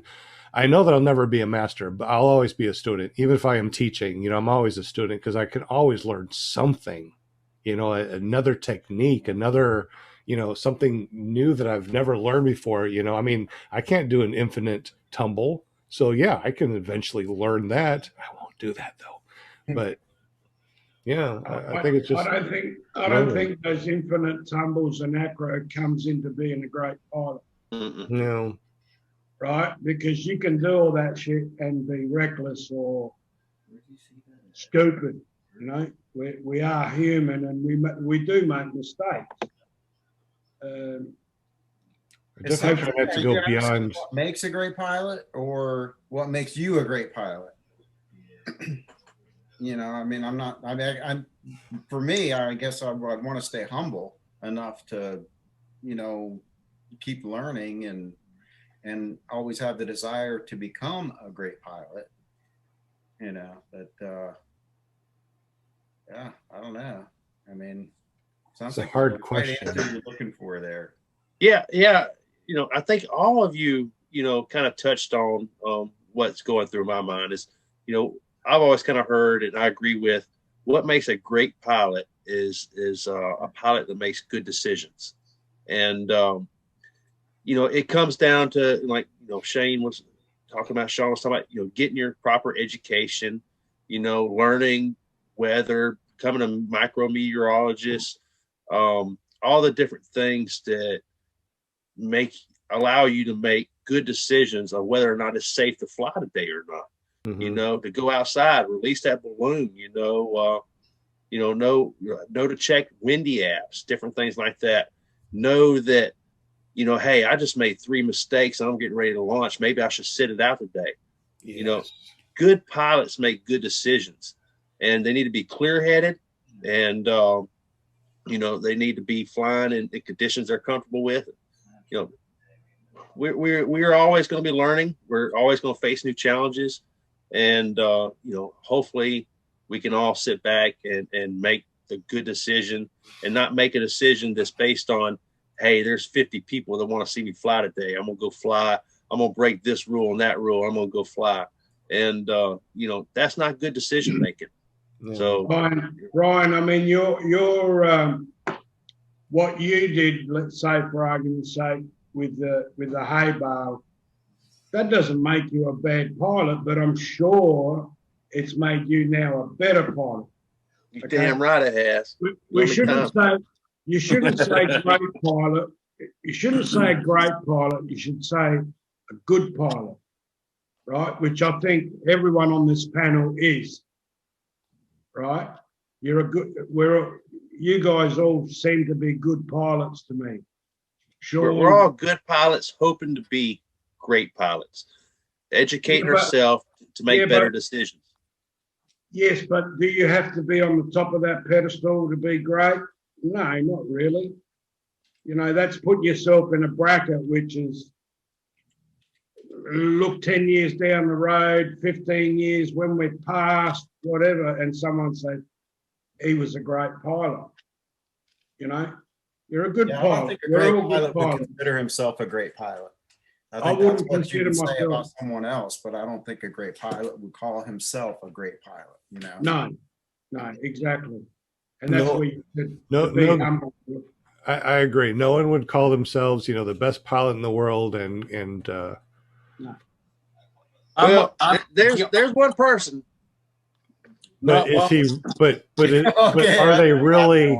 But are they really the best pilot? Hey, D-bad is all we'll say. I will say honestly, the Don't only be thing Adele. that hold on, the Don't only be thing Adele. no, the only thing I've ever mastered in life was baiting fish. What? You're a masturbator? Cha-ching. We're no longer PPG rated, guys. We're talking about baiting fish. That's still PPG rated. So It's all in the spelling.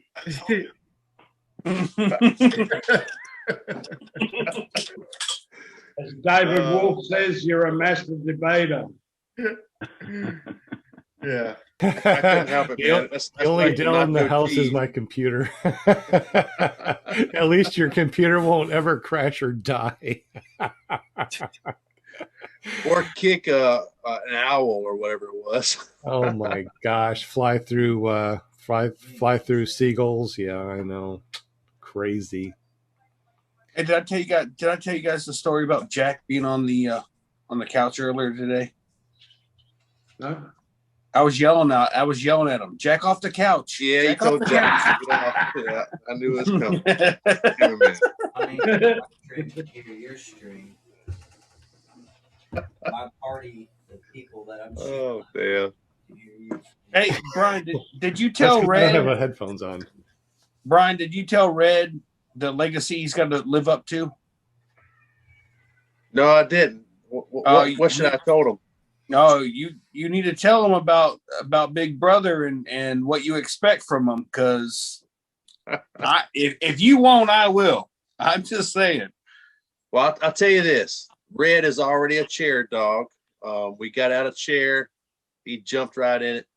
And he's up to about 45 pounds now. He's wow. Like man. He's like super tall, and he knows all the tricks, man. Sit, lay down, stay, shake, roll over. Actually, Dad's working on putting the treat on his nose right now. He's actually getting pretty good at that. That's cool. That's cool. Dad does that? I've never been able to teach a dog to do that myself, man. I don't have the patience, I don't think. But you said you're going to be at Bad Apples, right? Yeah. I'm going to be at Bad Apples, and I'm going to have him there at least a couple of days. We'll see how he does. Well, I plan on being in Bad Apples, so I'd like to meet up with y'all. And what? Yeah, I know you're going to be a moonshiners. You're coming to Bad Apples, brother? I don't have to work for the man, so I don't have to request off. Got his own timetable now. Well, Sean, my house is on the way to Bad Apples from your house. So if you need an overnighter on the way, man, like almost there, but not quite there. I appreciate that. I don't know if I'm going to be able to take my car, because I'm supposed to be getting a hitch for my car, kind of making one, because there's none for the 2019 Honda Insight yet.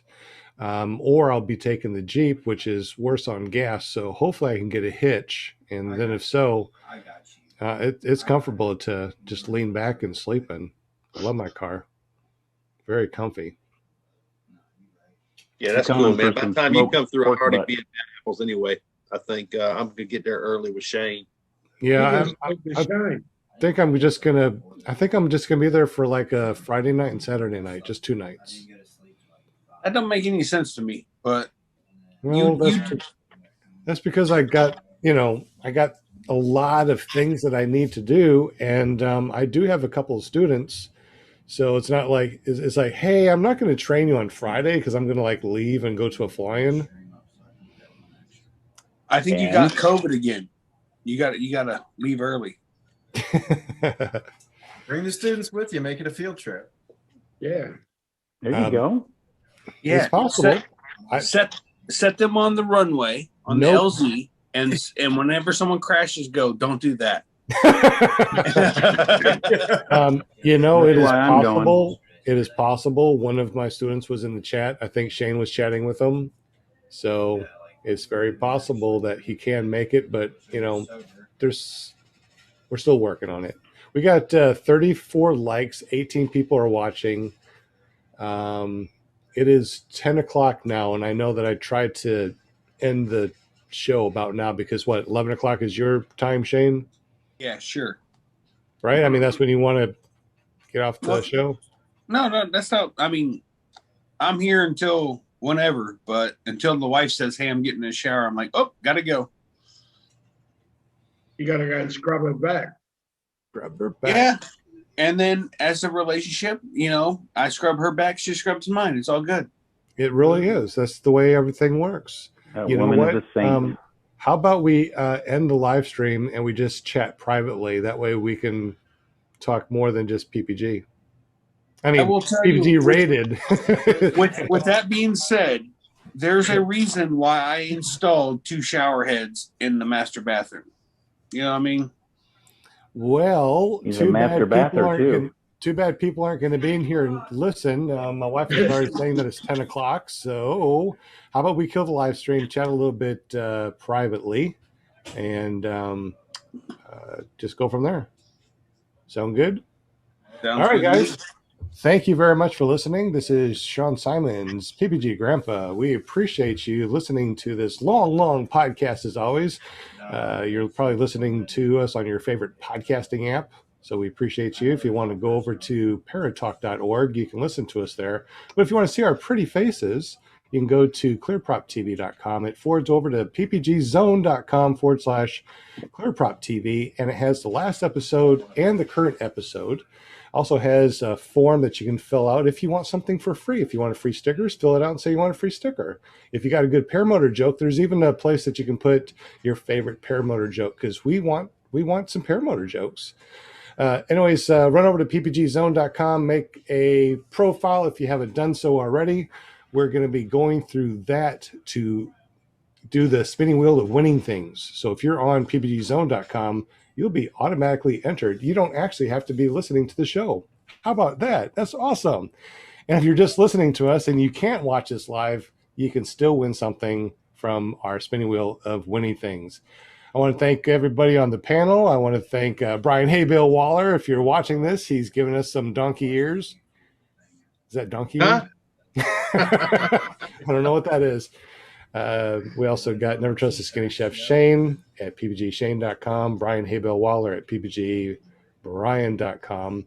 We also got Walter in the house. He's upside down, and you can find him at ppgwalter.com. We also got DP in the house. We appreciate you, man. John Wayne's in the house. Howdy, dude.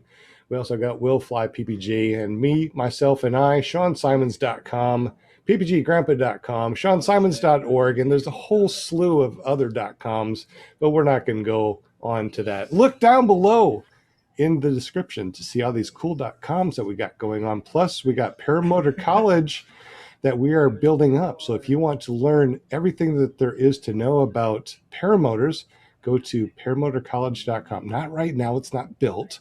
Just bookmarking. Come back later. Y'all have a great night. Thank you for listening. Thank you for watching. Sean Symons, PPG Grandpa, and we'll catch you next time on PPG Grandpa's Paramotor Podcast, Clearprop TV, paratalk.org.